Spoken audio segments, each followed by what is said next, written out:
Good evening sir. Good evening sir. तो आज एक नया चैप्टर स्टार्ट करने जा रहा हूँ। तो मुझे लगता यस है सर। पूजा सबको अच्छा लगा। पूजा का टाइम बहुत अच्छा बीता है, तो अब जी सर। थोड़ा पढ़ लेना चाहिए। जी मैं सर। स्टार्ट करता हूँ। तो आज हम सर्कुलर मोशन स्टार्ट करते हैं।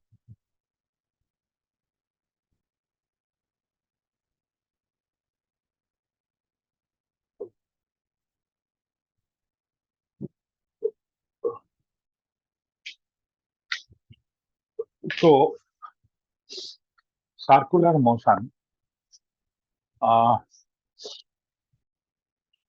क्या है? एक बॉडी जब सर्कुलर पाथ पर जाता है, मूव करता है, तो उसको कहते हैं circular motion. Okay, so motion, that is motion of a body along a circular path. Okay, circular path is called circular motion.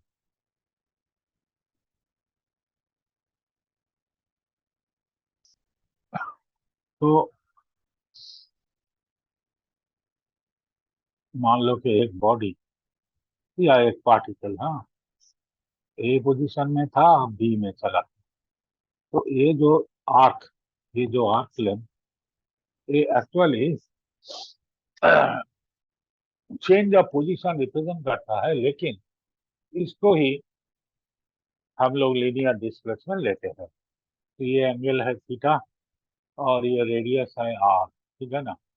तो देखो, in radian s by r equal to theta radian, ठीक है। Radian में हम लोग क्या करते हैं, arc length divided by radius निकलते हैं, वही होता है एंगल का मेजरमेंट। अच्छा, ये थोड़ा ये शायद नेट की वजह से ये, हाँ, अब तो सही दिखाई दे रहा है ये। अच्छा, ये टूटा हुआ है, तो चलो ठीक है। तो ये है, इसको हम एस को कहते हैं, एस इक्वल टू, एक्चुअली ये क्या है, लीनियर चेंज ऑफ पोजीशन।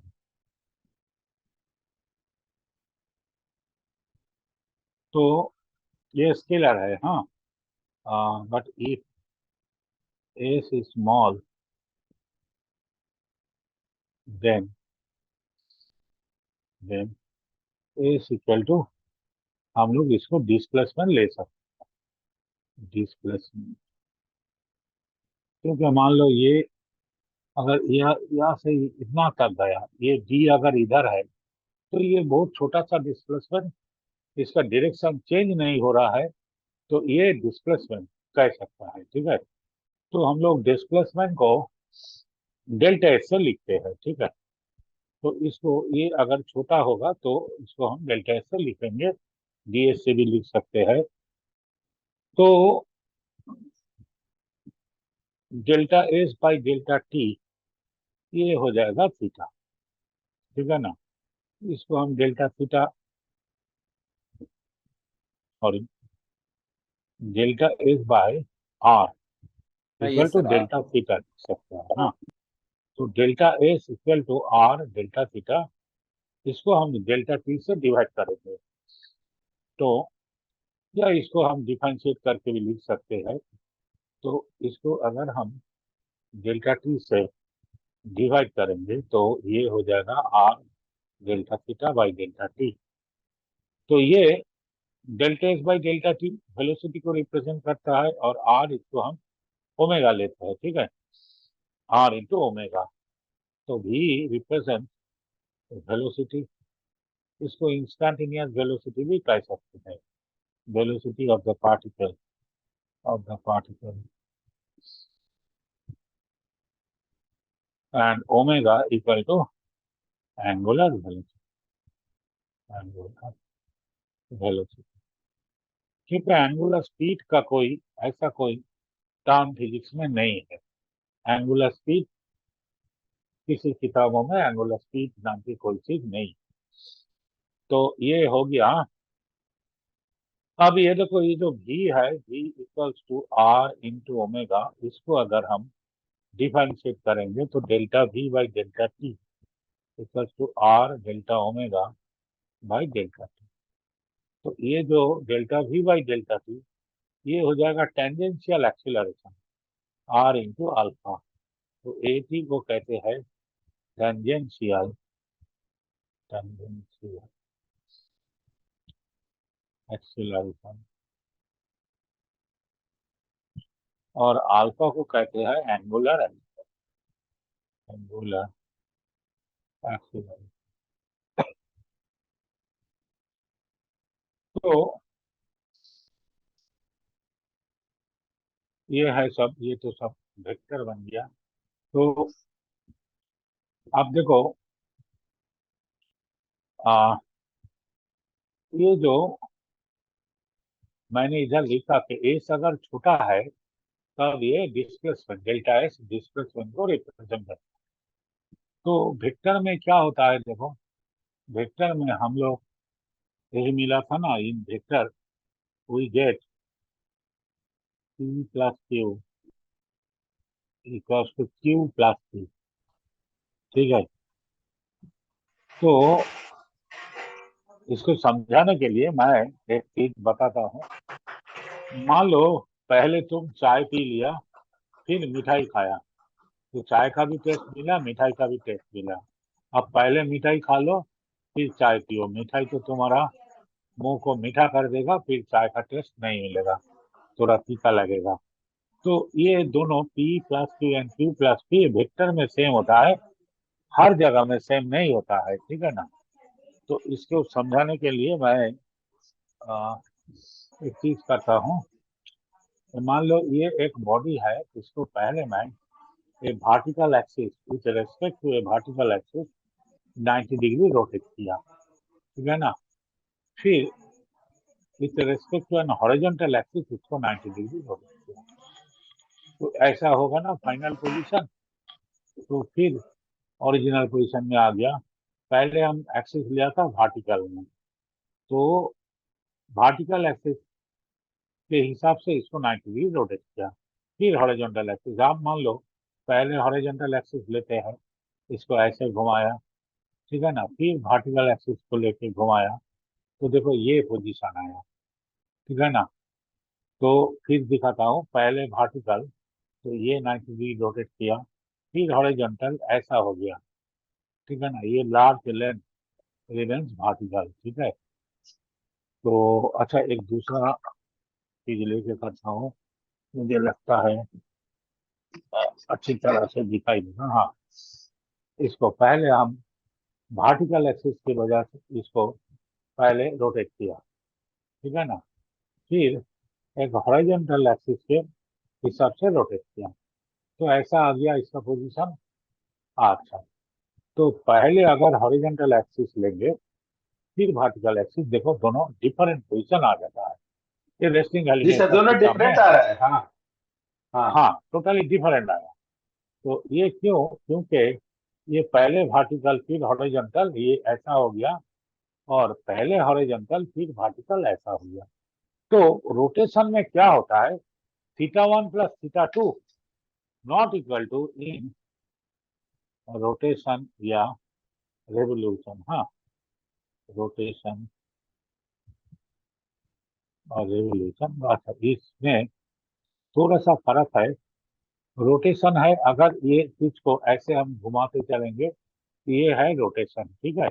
इसमें हर पार्टिकल सर्कुलर ट्रैक में घूमता है, और इसको कहते हैं रेवोल्यूशन, जैसे कि ऐसा घूमता है। ठीक है ना। एक सर्कुलर ट्रैक में जब घूमता है, इसको रोटेशन नहीं रेवोल्यूशन कहते हैं, is revolving along a circular path.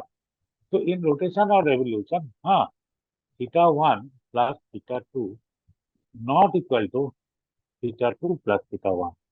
तो ऐसा होने से ये तो वेक्टर नहीं होगा।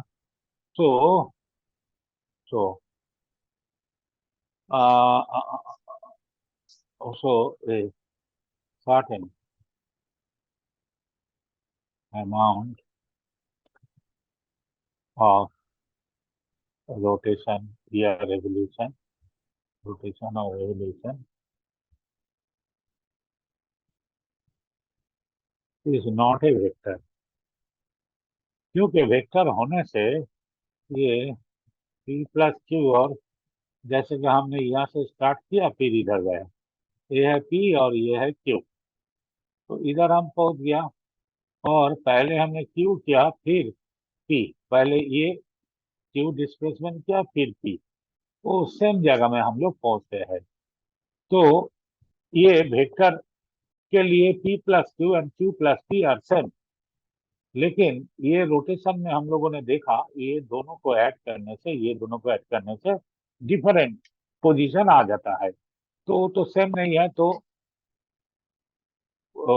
For certain amount of rotation, हाँ 30 degree 40 degree rotation is not a vector, okay. But ये देखो पहले हमने इसको वर्टिकल एक्सिस के हिसाब से 5 डिग्री रोटेट किया, थोड़ा सा हल्का सा, फिर हॉरिजॉन्टल एक्सिस के रेस्पेक्ट में इसको और 5 डिग्री रोटेट किया, ऐसा है पोजीशन। तो पहले हॉरिजॉन्टल एक्सिस फिर वर्टिकल एक्सिस, देखो सेम जगह आता है, ठीक है ना, ऑलमोस्ट सेम पोजीशन आता है। पहले वर्टिकल एक्सिस हल्का सा 5 डिग्री, और फिर हॉरिजॉन्टल एक्सिस हल्का सा 5 डिग्री, ऐसा आ गया, और पहले हॉरिजॉन्टल फिर वर्टिकल, दोनों ऑलमोस्ट सेम पोजीशन आता है। तो that is why for small value of theta, okay, it is a vector. छोटा सा वैल्यू के लिए वेक्टर होता है 1 डिग्री 2 डिग्री के लिए, लेकिन एंगल अगर ज्यादा बन गया तो ये वेक्टर नहीं होगा, ठीक है। तो ये जब रोटेशन में हम लोग काम करते हैं, रोटेशन में साइंटिस्ट ने ठीक किया है कि ये मान लो एक बॉडी, एक पार्टिकल ऐसा रोटेट करता है, ठीक है ना, तो इसका वेलोसिटी है इस तरफ, velocity v, at this moment इसका वेलोसिटी इस तरफ है, थोड़ी देर बाद वेलोसिटी चेंज हो जाएगा। तो इसका जो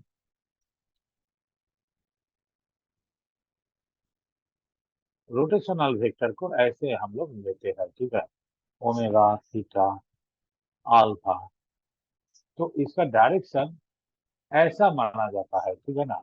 तो these are imaginary vector, imaginary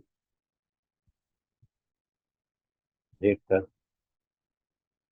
और इसको हम सूडो वेक्टर भी कहते हैं, सूडो वेक्टर। तो इस तरफ कुछ होता नहीं है, लेकिन हम लोग ऐसे वेक्टर को लेते हैं, अगर कोई चीज इस डायरेक्शन में घूमता है तो हाथ को राइट हैंड पर ऐसे हम फैलाते हैं, तो ये थाम देता है वेक्टर का डायरेक्शन, ठीक है ना। ऐसा कि मान लो ये राइट हैंड स्क्रू होगा, इसको घुमाएंगे तो ये थोड़ा आगे जाएगी, ठीक है ना, राइट हैंड स्क्रू होने से ऐसा मापिक इसका डायरेक्शन लेते हैं। तो ये है इसका डायरेक्शन, ठीक है। तो इसमें और एक चीज बताना होगा कि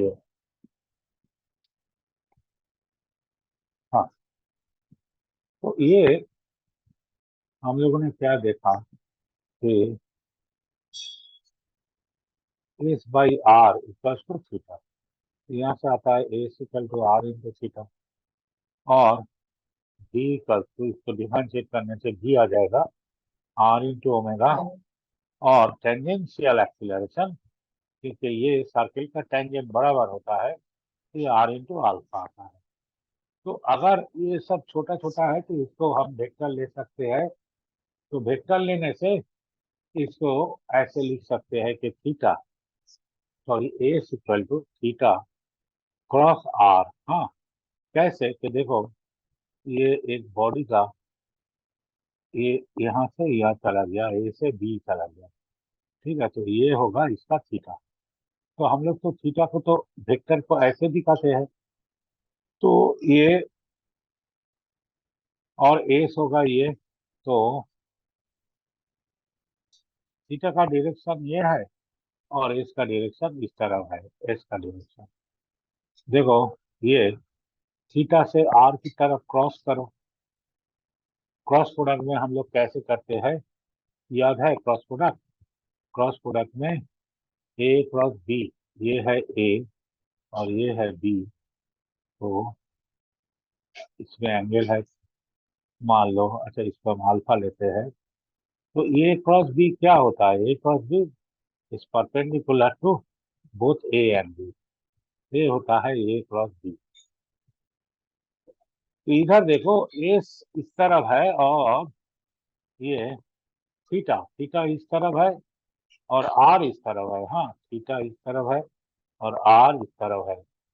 ये है थीटा और ये है आर, दोनों के बीच में एंगल है 90 डिग्री। तो अब थीटा से हाथ को ऐसे घुमाओ। हाँ, थीटा तो अपवर्ड है, देखो ये थीटा, थीटा है अपवर्ड। हाँ, तो उसी से आर की तरफ हाथ घुमाओ तो थंब होगा ना टेंजेंशियल। फिर भी मैं ऐसा करके दिखाता हूँ, ये देखो, ये अगर एस इस तरफ है, हाँ, और ये आर इस तरफ है, ये है आर, तो ये तो परपेंडिकुलर आता है ना, ये होता है परपेंडिकुलर टू, कौन सा चीज परपेंडिकुलर होता है? ये जो ओमेगा। हाँ, ये इस तरफ घूमता है तो हाथ को ऐसे घुमाओ तो हाथ इस तरफ। हाँ, तो ओमेगा, थीटा, अल्फा सब ये थंब के बराबर होता है। तो ये हम लोग थीटा को इस तरफ लेते हैं, इस तरफ, ठीक है ना? तो थीटा से हाथ को घुमाओ ऐसे, देखो थीटा से हाथ को घुमाओ 90 डिग्री एंगल में टुवर्ड्स आर, क्योंकि थीटा इस तरफ है, आर इस तरफ है, इस तरफ घुमाओ, थाम देगा इस डायरेक्शन, ठीक है? ए क्रॉस बी, समझ में आया आराधना? Yes sir. समझ में आया? तो ये देखो ऊपर की तरफ है, ये इस तरफ है, तो हम लोग को हाथ को घुमाना है इससे इस तरफ, ठीक है ना? ये ऐसे थाम देता है डायरेक्शन। तो ये, तो इसलिए हम लोग इसको लिखते हैं A equal to theta cross are. हाँ, ये जो भी भी इक्वल टू, देखो भी equal to omega cross R, और ये 80 equal to alpha cross R, ठीक है? क्योंकि आर इस तरफ, अल्फा इस तरफ, तो अल्फा से आर की तरफ हाथ घुमाओ तो टेंजेंशियल डायरेक्शन आ जाएगा। तो ये सब रिलेशन है, ज्यादा काम में नहीं लगता है ये कॉन्सेप्ट, फिर भी ये जानना जरूरी है। हाँ, एक आ, एक चीज दिखाता हूँ, मान लो कि ये एक टेबल है। हाँ, ये एक रोटेटिंग टेबल, ये इस तरफ रोटेट करता है, इसका रोटेशन इस तरफ है ओमेगा 1। अच्छा, इसका ऊपर ये तुम लोग लाठाई जानते हो, तो इसका ऊपर एक ऐसा चीज है। हाँ, इसके ऊपर ये कुछ ऐसा है, इसको हमने इस तरफ घुमाएगा, इसको मान लो इस तरफ घुमाता हूँ, ये ओमेगा 2 है, समझ रहे हो? ये एक टर्निंग टेबल, इसके ऊपर एक ऐसा चीज है, ये इसका एक्सिस। हाँ, इसके ऊपर ये जैसे लाठाई होता है ना, वो काइट, विश्वकर्मा पूजा के टाइम में हम लोग जो लेके, जिसमें ये सूता रहता है, तो ये इस तरफ घूम रहा है। हाँ, इस तरफ। तो काइट उड़ाने के लिए घुमाते हैं सर जी। हाँ, हाँ पतंग का हाँ धागा। हाँ, पतंग उड़, जी। हाँ हाँ, पतंग का धागा जिसमें रहता है, तो ये एक ऐसा चीज है, तो इसको हम ऐसे घुमा रहा है, तो ये मान यस तो सर। हाँ ये ऐसे घूमेगा तो इस तरह होगा ना ओमेगा 2, और ये देखो ओमेगा हाँ 1 तो इस तरह होगा ओमेगा 1।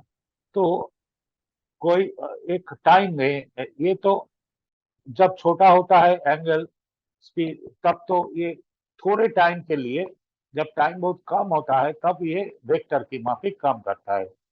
तो इसका रिजल्टेंट कैसे बनेगा? ये देखो ओमेगा 1 ऐसे है और ओमेगा 2 इस तरफ, तो ये रिजल्टेंट होता है इस तरफ, ये है omega, omega is the resultant. तो एक टाइम में लगेगा कि ऐसे घूम रहा है, ठीक है ना।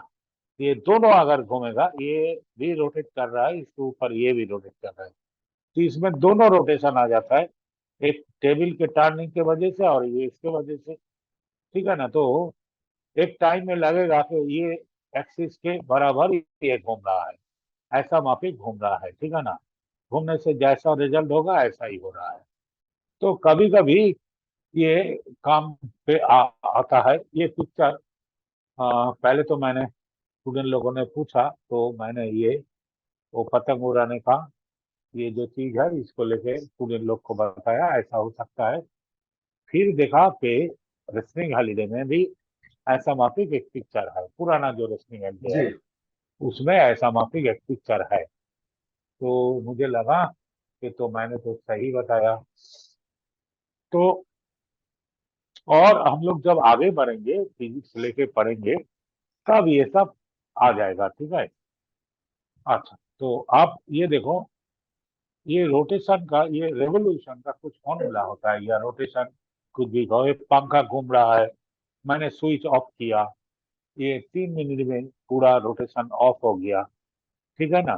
तो उसका जो प्रॉब्लम होता है उसके लिए ये लीनियर मोशन का जो फॉर्मूला है उसको हम लोग रोटेशनल में चेंज कर सकते हैं। हाँ, तो लीनियर मोशन का फॉर्मूला और ये रोटेशनल या रेवोल्यूशन कुछ कहो, रोटेशनल मोशन। तो लीनियर मोशन में देखो ए इक्वल टू वी टी आता है जब एक्सीलरेशन जीरो, कांस्टेंट वेलोसिटी लेके कोई पार्टिकल मूव कर रहा है तो ए इक्वल टू वी टी आता है। तो इसको हम चेंज करके क्या करेंगे ना, एस को आर से डिवाइड करेंगे और इधर भी आर से डिवाइड करेंगे, तो एस बाई आर बन जाएगा omega, sorry s by are बन जाएगा थीटा, थीटा बन जाएगा theta, that is angular displacement, v by are बन जाएगा ओमेगा। तो ऐसा माफिक जितना रिलेशन है v equal to you plus A t, इसको क्या करेंगे आर से डिवाइड करो, यू बाई आर, और ये हो जाएगा a by are into T. तो ये ट्रांसफॉर्मेशन करने से ये क्या बन जाएगा, v by r is omega, और ये u by r initial speed इसको हम ओमेगा नॉट से लिखते हैं, प्लस ये हो जाएगा alpha angular acceleration into T, V equals to you plus A T, ये बन गया ये रिलेशन। इसके बाद आता है A equal to you plus V by two into T. तो हर टर्म को आर से डिवाइड करो, equal to half U by R plus V by are into T. तो एस बाई आर बन गया थीटा, और ये यू बाई आर बन गया ओमेगा नॉट, ये बन गया omega by two into T, ठीक है ना। तो ऐसा मसला प्रॉब्लम देता है तो तब हम लीनियर मोशन से जुड़ के उसका फॉर्मूला निकाल सकते हैं। अच्छा, ये मान लो A equal to U T plus half A T square, ठीक है। तो हर टर्म को डिवाइड करोगे, S by R U by are into T plus half A by are into T, ये बन जाएगा theta equal to omega not T plus half alpha T, alpha T square, sorry alpha T square, ये बन गया।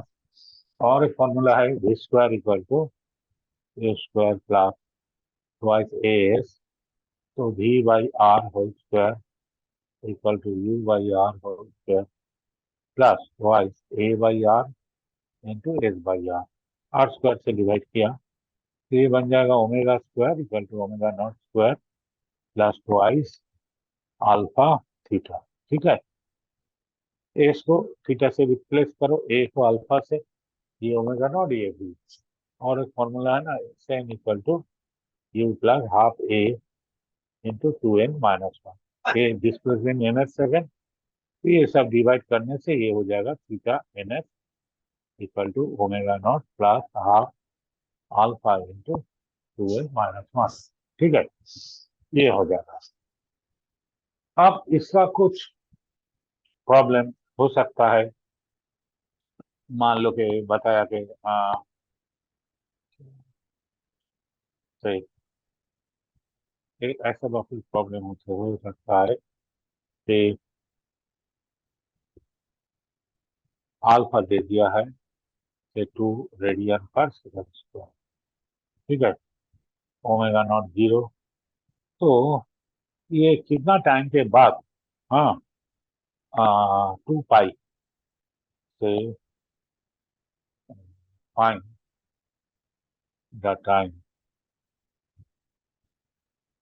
in which the body rotates to angle of 4 pi radian. ठीक है, ऐसा दे दिया, टाइम निकालना है तो कितना ये रोटेट करेगा, 4 पाई रेडियन रोटेट करेगा। अल्फा दे दिया है, इसका एक्सीलरेशन जैसे ही स्विच ऑन, जब तुमने स्विच ऑन किया तो पंखा का स्पीड धीरे धीरे बढ़ता जा रहा है, बढ़ता जाएगा। ठीक है ना, तो थोड़ा सा एक्सीलरेटेड पीरियड होगा, तो उस टाइम में क्या होता है, ये इतना रेडियन थीटा जाने में इसका कितना टाइम लगता है, ये अगर पूछेगा तो हम लोग क्या करेंगे। तो थीटा इक्वल टू, देखो थीटा ओमेगा नॉट अल्फा से हम लोग को पास रिलेशन क्या है कि थीटा इक्वल्स टू, आज तो प्रॉब्लम मैंने सिलेक्ट नहीं किया, आज से थ्योरी करूंगा, नेक्स्ट डे इसका प्रॉब्लम करूँ। ठीक है ना, थोड़ा सा इधर उधर, तो एक प्रॉब्लम इसलिए मैंने बनाया कि चलो अल्फा दे दिया 2 रेडियन पर सेकेंड, तो थीटा दे दिया 2 4 पाई। अब पूछा है टाइम और ओमेगा नॉट दे दिया है 0, तो रेस से स्टार्ट किया। तो हम लोग को पास फॉर्मूला क्या है, theta equal to omega not T plus half alpha T square. बस इधर लिख दो 4 पाई, इधर ये half into 2 into t square. ठीक है ना, 2 रेडियन पर सेकेंड कर दिया था, तो टी स्क्वायर हो गया 4 पाई, तो टी इक्वल टू √4 पाई। ये कैलकुलेटर से निकालेंगे, और नहीं तो इसका वैल्यू हम दे सकते हैं 4 इंटू 3.14, तो ये आ जाता है 12.56। कितना होगा, 3 का स्क्वायर करने से 9 आता है, 4 का स्क्वायर करने से 16 आता है। ठीक है ना, तो ये 4, ये 9 के नजदीक है, तो ये मान लो 3.4 होगा। ठीक है ना, इतना। तो ये अभी टाइम है ना 5 मिनट, तो ये कितना एक्चुअली आता है मैं देखता हूँ, 4 इंटू 5, ये आ जाता है कितना, चलो तो बढ़ा सकते हैं। 3.54 इसका एक्चुअल वैल्यू। ठीक है, कैलकुलेटर से तो मैंने ये थोड़ा गेस करके बताया, तो एक्चुअल वैल्यू है 3.54। तो ऐसा में भी बहुत सारी प्रॉब्लम होता है, इतना फोर्स लगाया, इतना फोर्स का इतना एक्सीलरेशन है, और इसका वेलोसिटी, हाँ, 6 रेडियन पर सेकेंड होने में कितना टाइम रहेगा, ये सब फॉर्मूला लेके हम लोग कर सकते हैं। तो अभी हम लोग जाएंगे uniform circular motion and centripetal force. तो ये नेक्स्ट मैं शुरू को कर देता हूँ, uniform circular motion and centripetal force. Centripetal force,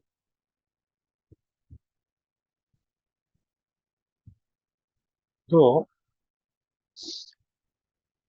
ये यूनिफॉर्म सर्कुलर मोशन का मतलब क्या है कि यूनिफॉर्म सर्कुलर मोशन के मतलब है speed of a body along a circular circular path is constant। ऐसा अगर कोई पार्टिकल एक सर्कुलर पाथ में कांस्टेंट स्पीड लेकर घूमेगा तो उसको कहेंगे हम यूनिफॉर्म सर्कुलर मोशन। तो अब देखो ये एक पार्ट, ये अच्छा सर्कल तो नहीं हुआ। अच्छा, तो ये मान लो इतना तक तो ठीक है। ये मान लो इधर स्पीड है v, इधर भी स्पीड है v, तो हर टाइम इसका स्पीड रहता है v। ऐसा अगर रहता है तो इसका डायरेक्शन तो चेंज होते जा रहा है। इधर जिस डायरेक्शन में जा रहा है था, इधर कुछ अलग डिफरेंट डायरेक्शन में जा रहा है। तो ये अगर ऐसे घूमता है तो इसका ऊपर by Newton's laws of motion, हाँ इसका ऊपर फोर्स तो चाहिए। क्योंकि अगर फर्स्ट लॉ में क्या है, अगर फोर्स नहीं लगाओगे तो body will move along a straight line. तो इसका ऊपर कोई ना कोई फोर्स तो काम कर रहा है। तो मान लो ये पार्टिकल जब इधर है तब इसका ऊपर से इस तरह एक फोर्स काम कर रहा है। फोर्स तो होना ही चाहिए क्योंकि इसका डायरेक्शन तो चेंज करना चाहिए। और ये मोशन जब इस प्लेन में हो रहा है, इसका मोशन इस प्लेन में हो रहा है, तो कोई फोर्स इस प्लेन के साथ कोई एंगल करके हो नहीं सकता। मेरा मतलब है कि फोर्स मान लो ऐसा यहाँ से इस तरह, हाँ इस प्लेन के साथ कुछ एंगल करके ये फोर्स काम कर रहा है। तो ऐसा करने से इस फोर्स का इस तरफ एक वर्टिकल डायरेक्शन में कंपोनेंट रहेगा जो इसको इस प्लेन में रहने नहीं देगा। तो इसलिए ये जो फोर्स, ये फोर्स भी इस प्लेन में होना चाहिए। फोर्स इस प्लेन के साथ कोई एंगल करके नहीं होगा, ठीक है ना, इस प्लेन में होना चाहिए। तो मानते हैं कि फोर्स इस तरफ काम कर रहा है, तो इसका इस तरफ एक कंपोनेंट होगा। फोर्स तो होना ही चाहिए, बिना फोर्स के तो डायरेक्शन चेंज नहीं हो सकता। तो ये दो कंपोनेंट आ गया, एक cos थीटा एक sin थीटा। तो आप देखो जिस तरफ ये पार्टिकल जा रहा है उस तरफ हम फोर्स लगा रहा है और स्पीड कांस्टेंट है, ये तो हो नहीं सकता। इस तरफ जा रहा है पार्टिकल, इस तरफ हम फोर्स लगाएगा तो ये इसका स्पीड भी तो चेंज हो जाएगा, मैग्नीट्यूड। तो मैग्नीट्यूड तो कांस्टेंट नहीं रहेगा। तो इसलिए भी sine theta must be zero, sorry F sine theta must be zero. ये हो नहीं सकता क्योंकि जिस तरफ इसका स्पीड तो कांस्टेंट है, इस तरफ हम फोर्स लगा नहीं सकता। तो ये जीरो होने से एफ तो नॉट इक्वल टू जीरो। कुछ ना कुछ फोर्स तो काम कर रहा है जो इसका डायरेक्शन को चेंज कर देता है। तो कौन जीरो है, sine theta equal to zero. इसका मतलब है theta equal to zero. Radian कहो या डिग्री कहो, थीटा जीरो। थीटा जीरो का मतलब है कि ये फोर्स जब पार्टिकल इस तरफ काम कर रहा है तो force is force is also a variable force. हाँ, पार्टिकल जब इधर है फोर्स इस तरफ काम कर रहा है, क्योंकि ये देखो एक cos थीटा काम कर रहा है, तो एक cos थीटा तो हो जाएगा एक cos zero equal to F, ठीक है ना।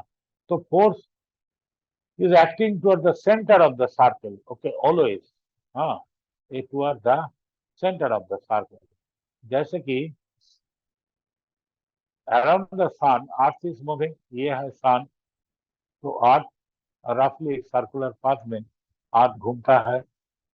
तो ये जो अर्थ ऐसे घूम रहा है तो हर टाइम तो सन इसके ऊपर एक फोर्स लगाता है। ये फोर्स इस तरफ काम करता है, ठीक है ना।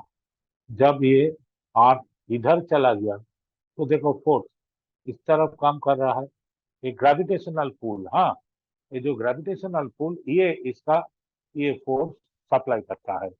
तो due to this gravitational force earth moves along a circular path.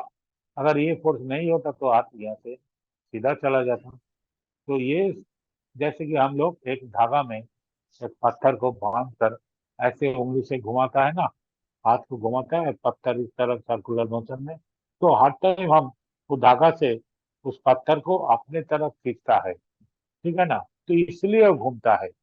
तो ये जो फोर्स, इसको कहते हैं sir centripetal it force. Means कि फोर्स का डायरेक्शन हमेशा सेंटर की ओर रहेगा सर। हाँ, एकदम सेंटर की तरफ, हाँ। फोर्स ऑफ कोर्स, सेंटर, ये सेंटर की तरफ, हाँ, सेंटर की तभी वो तरफ होगा। घूमेगा, तभी वो तभी वो राउंड घूमेगा, लगाएगा। तभी राउंड हाँ लगाएगा, नहीं तो हाँ, नहीं घूमेगा। जी सर, हाँ और ये हाँ, फोर्स भी, तो ये फोर्स भी वेरिएबल फोर्स है। हाँ, क्योंकि इसका वेरिएबल डायरेक्शन फोर्स है जी। चेंज हो रहा है। ये जब हाँ इधर चला डायरेक्शन चेंज हो रहा है। गया, बात नहीं, तो ये हाँ अब टाइम घुमा देता है। इस फोर्स को कहते जी, हैं सेंट्रीपिटल फोर्स, क्योंकि सेंट्रीपिटल का मतलब है टूवर्ड सेंटर। हाँ, टुवर्ड तो सेंटर, जो हाँ हाँ। सेंटर फोर्स, हाँ, तो F is called centripetal force. Centripetal, इसका मतलब है towards the centre, towards the centre, centripetal force. अच्छा, यहाँ और एक बात हम लोग समझ लेंगे, तो इधर और एक चीज हम लोग, हेलो, सुनाई दे रहा है मुझे? Yes sir, yes sir. Yes sir, okay सुनाई ओके, दे रहा थैंक यू। हाँ हाँ, अच्छा, तो ये आठ के ऊपर सान जब फोर्स लगाता है, तो बाई न्यूटन थर्ड लॉ आठ भी सान के ऊपर एक फोर्स लगाएगा, equal but opposite in direction. तो इसको भी सेम ही तो है, इसको हम F1 से डिनोट करते हैं। आयुष को तो समझ में आ मैग्नीट्यूड, रहा है? Ayush, yes sir. Ayush from Delhi. ओ अच्छा ओके अच्छा, यस आयुष। सर, समझ में आ रहा है। आयुष यस यस, खुशखबा थैंक नहीं यू। है, आयुष तो ये नया आयुष IIT, है सर। ओ ये नया आयुष है, अच्छा ये नया अच्छा। आयुष है, जूनियर आयुष। इसको अच्छा भी अच्छा, आईआईटीएन बनना है 2 साल बाद। इसका भाई एमबीबीएस कर रहा है, डॉक्टर है। वाह, बहुत अच्छा बहुत अच्छा। और, और तो इनके हो जाएगा, ये मेरे, हाँ हो जाएगा आयुष का। बढ़िया बच्चा है, हाँ। हाँ। तो ये एक फोर्स, ये दोनों का मैग्नीट्यूड सेम है, हाँ, अगर वेक्टर फॉर्म में लिखेंगे तो F1 equal to minus F, क्योंकि ये दोनों का डायरेक्शन ऑपोजिट है, एक इस तरफ है तो माइनस एफ इस तरफ होगा, तो तब F1 और माइनस एफ सेम डायरेक्शन। तो ये जो फोर्स है F1, हाँ, इसको हम लोग कहते हैं F1 इज कॉल्ड सेंट्रीफ्यूगल, हाँ। ये सेंट्रीफ्यूगल, इसका मतलब है away from the centre, okay, away from the centre. तो इसको हम कहते हैं सेंट्रीफ्यूगल फोर्स नहीं, इसको हम सेंट्रीफ्यूगल रिएक्शन कहते हैं। ठीक है, ये फोर्स है, लेकिन सेंट्रीफ्यूगल फोर्स को हम किसी सूडो फोर्स के साथ जोड़ दिया, इसलिए इसको हम सेंट्रीफ्यूगल फोर्स नहीं, ये अवे फ्रॉम द सेंटर काम करता है, इसको हम सेंट्रीफ्यूगल रिएक्शन कहते हैं। ठीक है, तो आप देखते हैं सेंट्रीफ्यूगल फोर्स का, सेंट्रीपिटल फोर्स का डेफिनेशन लिख सकता है, नहीं भी लिख सकता है, तो चलो लिख के देता हूँ। इसका मेरे हिसाब से डेफिनेशन कैसा होना चाहिए, तो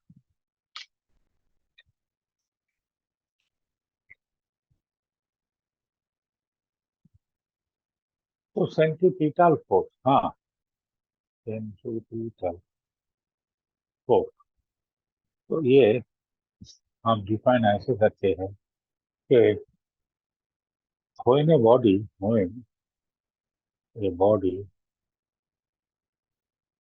moves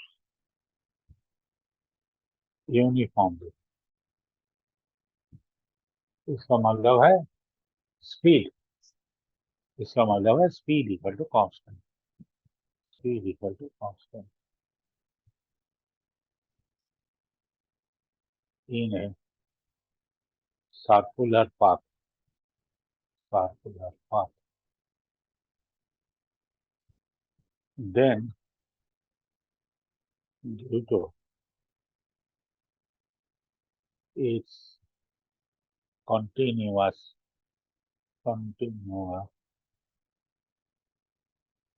change in the direction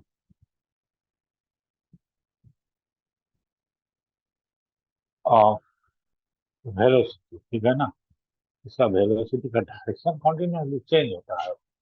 a force always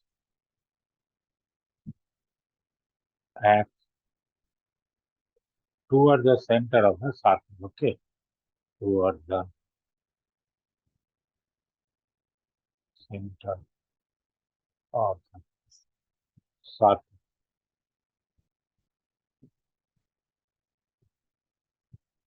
This force is called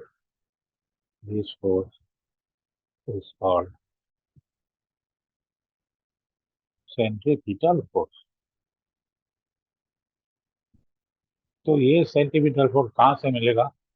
जब सूरज की चार की ओर हाथ घूमता है तो उसका ग्रेविटेशनल पुल, जब न्यूक्लियस के अराउंड सराउंड इलेक्ट्रॉन घूमता है तो ये दोनों का जो इलेक्ट्रोस्टैटिक फोर्स और अट्रैक्शन वो ही काम करता है।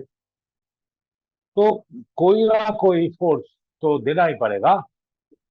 ये कभी कभी ग्रेविटेशनल फोर्स, कभी मैग्नेटिक फोर्स, कभी स्टैटिकल, हाँ फोर्स, स्टैटिकल इलेक्ट्रिसिटी का जो फोर्स होता है, कूलम्बिक फोर्स, वो सब आता है। कोई फोर्स नहीं होने से सर्कुलर ट्रैक में घूमना नहीं होगा, ठीक है। तो एंड द एक्सीलरेशन, ये भी वेरिएबल है, ठीक है ना।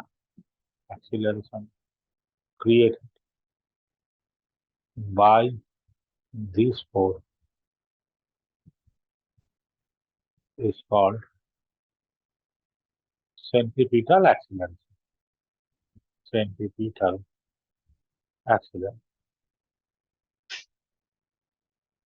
अच्छा, मैंने कभी इंस्टेंटेनियस वेलोसिटी क्या है, इंस्टेंटेनियस एक्सीलरेशन क्या है, ये सब समझाया नहीं। हाँ,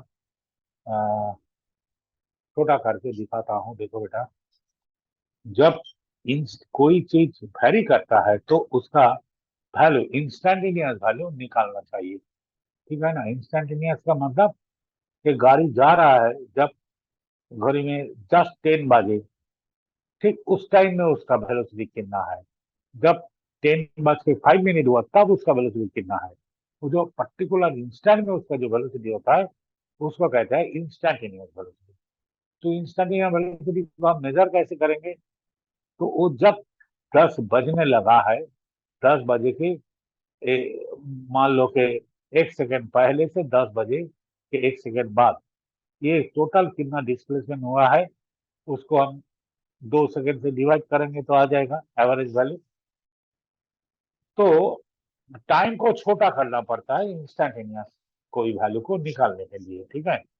जैसे कि मैं एक दिखाता हूँ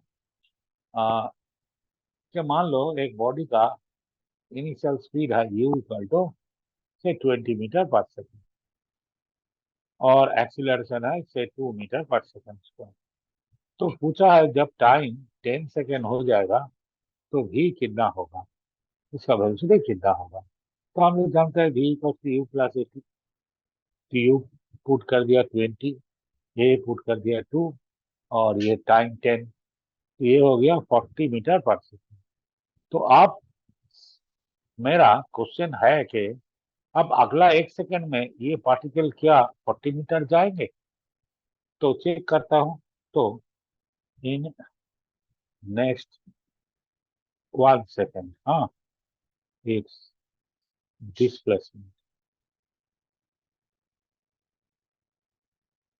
इस जगह, इसका डेल्टा एक्स लिखता हूँ कि इसका फॉर्मूला क्या है, वेलोसिटी इंटू टाइम, ठीक है ना, v into T plus half A delta T square, ठीक है ना।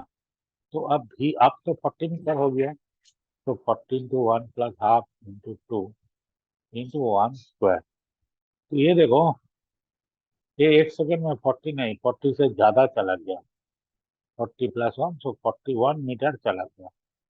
तो इसका मतलब क्या है? मैं कहता हूँ कि 10 सेकेंड के बाद इसका वेलोसिटी 40 मीटर पर सेकेंड है। तो लेकिन ये तो 1 सेकंड में 41 मीटर चला गया। तो इतना क्यों, ऐसा क्योंकि वो जो 1 सेकंड का इंटरवल है उस टाइम में भी इसका वेलोसिटी बढ़ रहा था, एक्सीलरेशन तो है, तो इसलिए इसका डिस्प्लेसमेंट 40 से ज्यादा हो गया। तो अगर हम लोग जब 10 सेकंड हुआ तब उसका ऊपर फोर्स लगाना बंद कर दे तो वो 40 मीटर जाएगा, ठीक है। लेकिन एक्सीलरेशन रहने से उस 1 सेकंड में तो ज्यादा चला गया। तो अब देखो इस 1 सेकंड में, 1 सेकंड में एवरेज वेलोसिटी कितना है, delta s by delta T करो तो 41/1 ये आ गया 41 मीटर पर सेकंड। तो इतना आया, ठीक है। तो अगर हम टाइम को थोड़ा कम कर दें कि डेल्टा टी को अगर हम 0.001 सेकंड ले लेते, थोड़ा कम कर दिया, तब देखते हैं डेल्टा एस कितना आता है।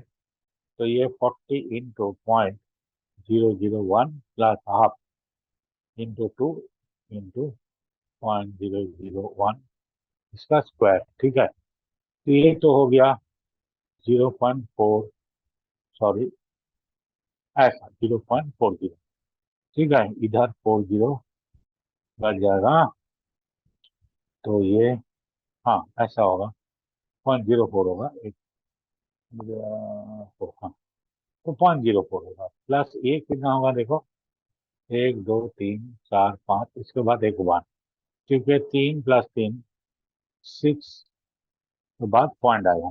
तो टोटल डिस्प्लेसमेंट कितना हुआ, और इतना तक 3 0 फिर एक 1 आया, ठीक है। तो आप देखते हैं इसका एवरेज वेलोसिटी कितना आया, delta s by delta t. तो इसको हम 0.04001 डिवाइडेड बाई 0.01 से डिवाइड करते हैं। ये तो पॉइंट हटाएंगे, इधर भी पॉइंट हटाना पड़ेगा, तो ये आता है 40.001, ठीक है ना। तो इसको हम रफली 40 ले सकते हैं। तो ये क्या है कि अगर टाइम इंटरवल को बहुत छोटा ले लिया, उस टाइम में मान लो एक्सीलरेशन है लेकिन वेलोसिटी को उतना चेंज कर नहीं पाया, इसलिए इसका वेलोसिटी कांस्टेंट रह गया, ठीक है ना। तो टाइम जितना छोटा ले लो, उस छोटा टाइम में इसका वेलोसिटी हम लोग कांस्टेंट ले सकते हैं। अगर हम टाइम को पॉइंट इतना सा और छोटा कर देंगे, इतना सा कर देंगे, तो ये कितना आएगा देखो, ये ऐसा ही आएगा ना कुछ, 1 2 3 4 5 6 7 8 9, ऐसा आएगा। टाइम को हमने बहुत छोटा कर दिया तो एवरेज वेलोसिटी इतना आएगा। तो यहां से ही वो जो कैलकुलस का कॉन्सेप्ट है ना, टेंस टू जीरो आया था। तो टाइम इतना छोटा कर दिया कि वेलोसिटी चेंज हो नहीं पाया, इसलिए एवरेज वेलोसिटी थोड़ा सा चेंज हो गया, इतना सा। तो इसको हम नेगलेक्ट कर सकते हैं, इसको अगर हम 40 लिख देंगे तो कोई कुछ नहीं बोलेगा। तो ये हमने क्यों बताया, क्योंकि अभी हम सेंटीमीटर एक्सीलरेशन का फॉर्मूला निकालेंगे, ठीक है ना। तो सेंटीमीटर एक्सीलरेशन का जब फॉर्मूला निकालेंगे तब तब इसको, ये टाइम को हम छोटा कर देंगे। तो इसलिए मुझे स्केल चाहिए, कंपास से हम एक पिक्चर बनाएंगे। हाँ, स्केल से ड्रॉ करने में अच्छा होगा। तो अभी हम सेंटीमीटर, तो ये जो वेलोसिटी मैंने दिखाया ना कि average velocity in very small interval of time, उसको कहते हैं, एक्चुअली उसको कहते हैं इंस्टैन्टेनियस वेलोसिटी। हाँ, टाइम जब 10 सेकंड हुआ तब इंस्टैन्टेनियस वेलोसिटी कितना, तो जो एवरेज आया वेरी शॉर्ट टाइम में उसको कहते हैं इंस्टैन्टेनियस वेलोसिटी। तो when a physical quantity changes its magnitude or its direction, then we have to take its average change over a very short time period. Okay, तो इधर मैं वही चीज करने जाऊंगा करूंगा, इसलिए मैं पहले उसको समझाया। तो ये मान लो एक सर्कुलर पाथ है और यहाँ से यहाँ एक बॉडी चला गया ए से बी तक। यहाँ पर इसका स्पीड है इस तरह, ठीक है, और यहाँ आकर इसका स्पीड सेम है लेकिन डायरेक्शन चेंज हो गया। तो ये इतना है। यहाँ पर इसका स्पीड है v, जब ये पॉइंट में है, ठीक है। तो यहाँ पर हम लोग क्या करेंगे, इसका कंपोनेंट निकालेंगे।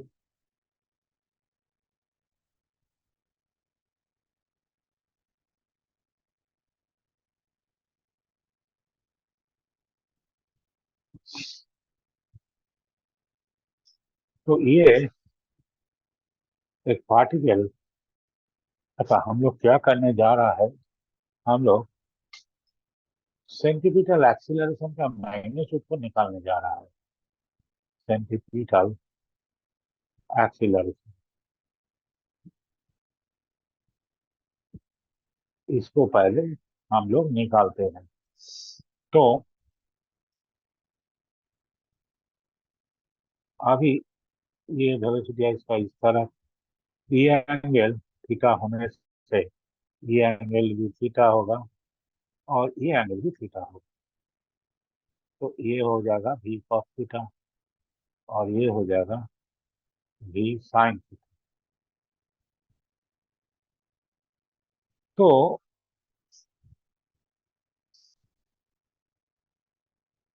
अच्छा, तो देखो एक पार्टिकल ए पॉइंट में था, अभी बी पॉइंट में चला गया, तो इसका वेलोसिटी चेंज हो, इसका वेलोसिटी देखो towards the centre, it's component of velocity is zero, ठीक है। 90 डिग्री में कोई कंपोनेंट नहीं रहता।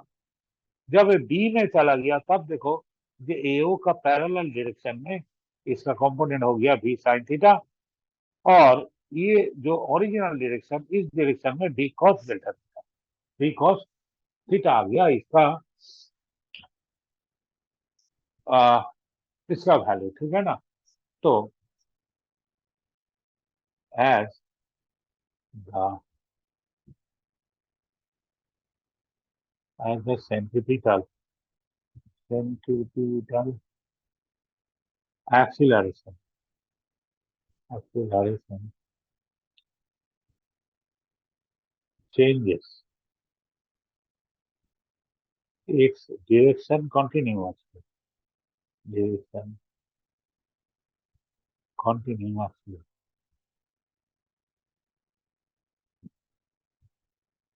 So we are to consider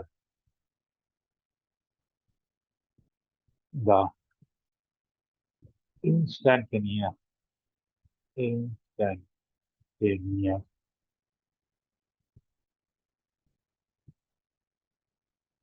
value of these acceleration। ये एक्सीलरेशन का इंस्टेंटेनियस वैल्यू निकालना चाहिए। तो इंस्टेंटेनियस वैल्यू का मतलब है जब इस पॉइंट में है तब इसका एक्सीलरेशन टुवर्ड सेंटर कितना है, ठीक है ना। तो इसके लिए क्या करना चाहिए, टाइम को जीरो की तरफ ले जाना चाहिए, ठीक है ना। तो that is time mass tends to zero. Time tends to zero होने से थीटा भी टेंस टू जीरो होता है, बहुत छोटा सा टाइम, ठीक है ना। उस टाइम में थीटा भी जीरो की तरफ होता है। अच्छा अब देखो ये जो साइन थीटा का वैल्यू, हाँ साइन थीटा का वैल्यू, अगर एक एंगल ऐसा है तो यहाँ से मैंने आर निकाला, ये है एस और ये है परपेंडिकुलर, ये है एंगल थीटा, ठीक है ना। ये है रेडियस आर। तो थीटा कितना आएगा, थीटा आएगा s by r and sine theta आएगा पी बाई आर, ठीक है। तो ये होगा परपेंडिकुलर बाई हाइपोटेनस। तो अगर हम लोग थीटा को बहुत छोटा कर देंगे और कॉस थीटा क्या होगा, देखो कॉस थीटा हो जाएगा ये जो बेस, अच्छा इसको हम छोटा बी से लिखते हैं, तो बी बाई आर ऐसा आएगा। तो अगर हम बहुत छोटा सा कोई एंगल बनाएंगे तो क्या होगा? हाँ, चलो एक सर्कुलर आर्क लेते हैं बहुत छोटा, ठीक है।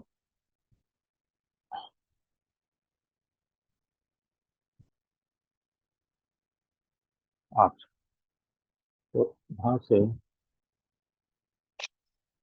अब मैं एक बहुत सा छोटा, यह तक नहीं करना।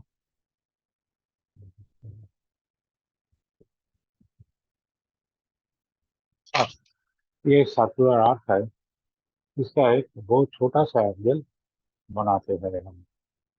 ये है सर्कुलर आर्क। हाँ, यहाँ पर मैं एक बहुत छोटा सा एंगल लेता हूँ, ठीक है ना। तो ये छोटा सा एंगल ले लिया।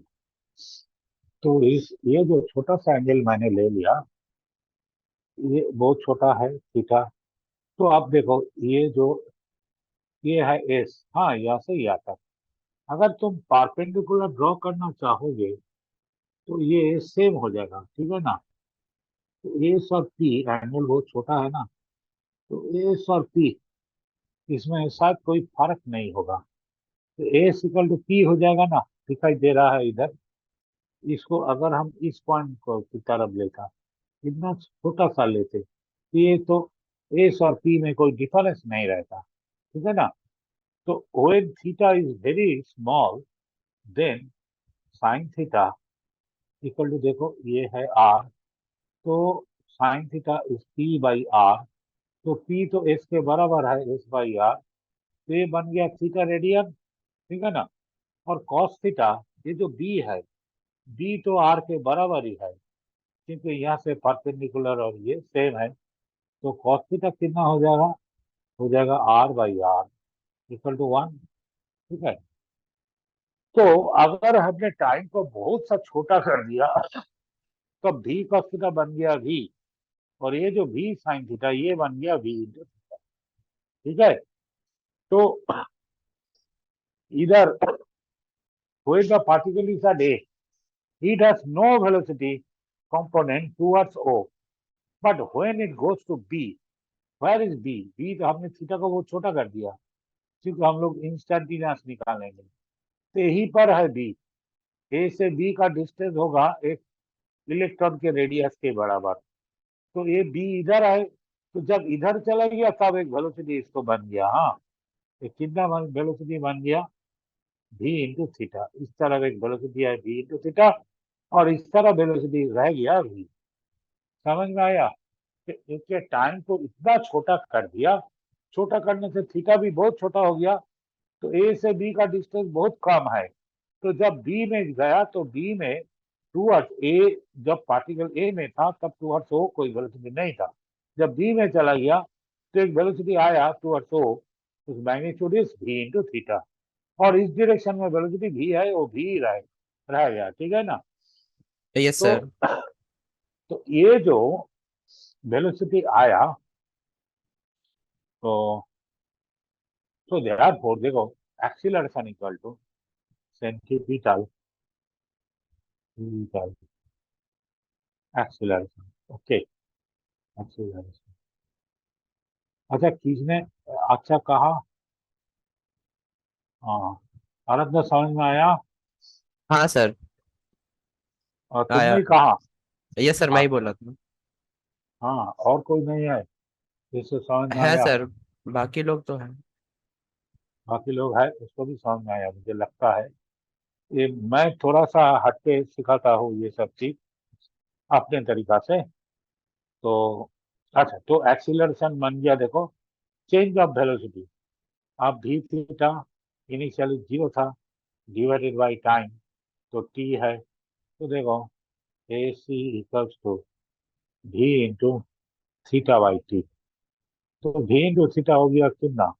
Theta by T is omega, angular speed. तो एक्सीलरेशन बन गया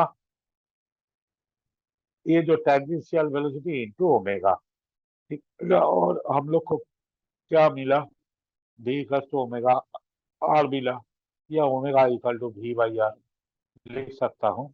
तो ये बन गया, ओमेगा की जगह तुम वी बाई आर लिख दो, ये हो गया वी स्क्वायर बाई आर, या ओमेगा की जगह तुम वी के जगह ओमेगा लिख दो इंटू ओमेगा, ये हो जाएगा ओमेगा स्क्वायर आर।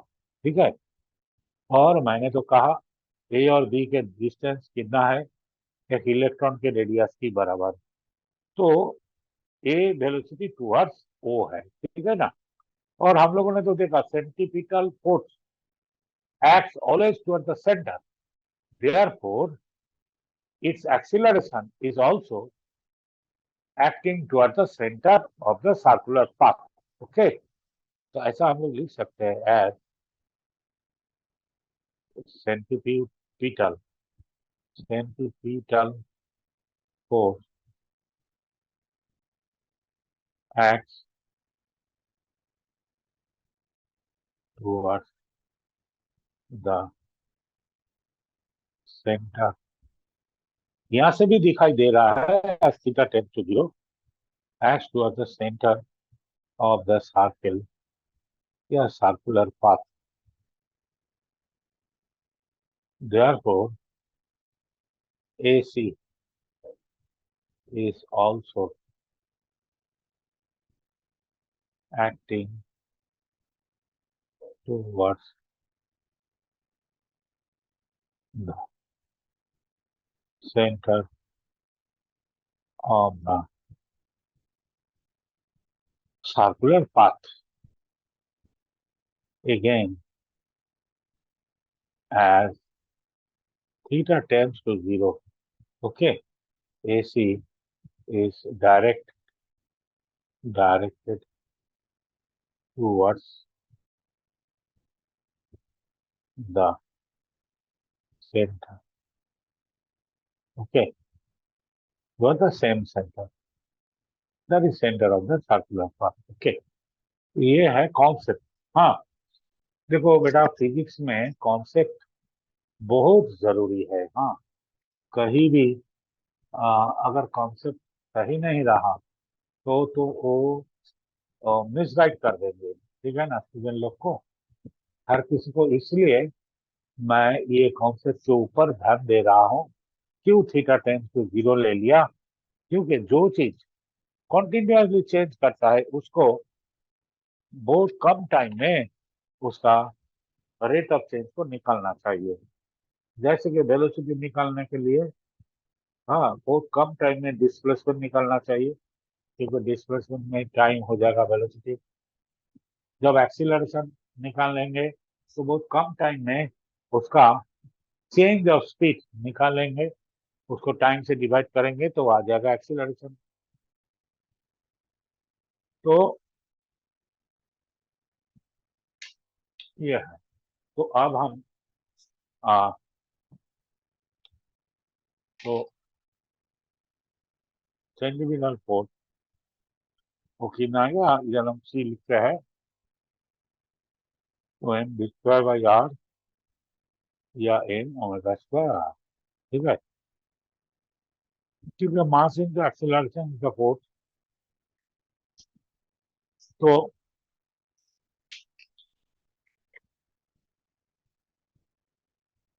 ये हो गया। तो आप देखेंगे, देखो सेंट्रीफ्यूगल फोर्स, हाँ, सेंट्रीफ्यूगल फोर्स को सिलेबस से निकाल दिया है, तो उतना जानना जरूरी नहीं है। फिर भी मैं उसको थोड़ा सा कॉन्सेप्ट देता हूँ। हाँ, सेंट्रीफ्यूगल फोर्स, तो पहले सूडो फोर्स क्या है, देखो, सूडो फोर्स समझने के लिए, सूडो फोर्स क्या है, तो इसको समझने के लिए मैं एक काम करके दिखाता हूँ पार्ट टाइम। इसका ऊपर एक ये पेज इसको रख दिया, तो अगर हम इसको जल्दी से इसको इस तरफ ले जाएंगे तो ये थोड़ा सामने चला, देखो ये सूडो फोर्स को टच करके इधर मैंने टच करा दिया, ठीक है। तो अब इसको बहुत जल्दी से खींचेंगे तो देखिए थोड़ा सामने चला गया ना। तो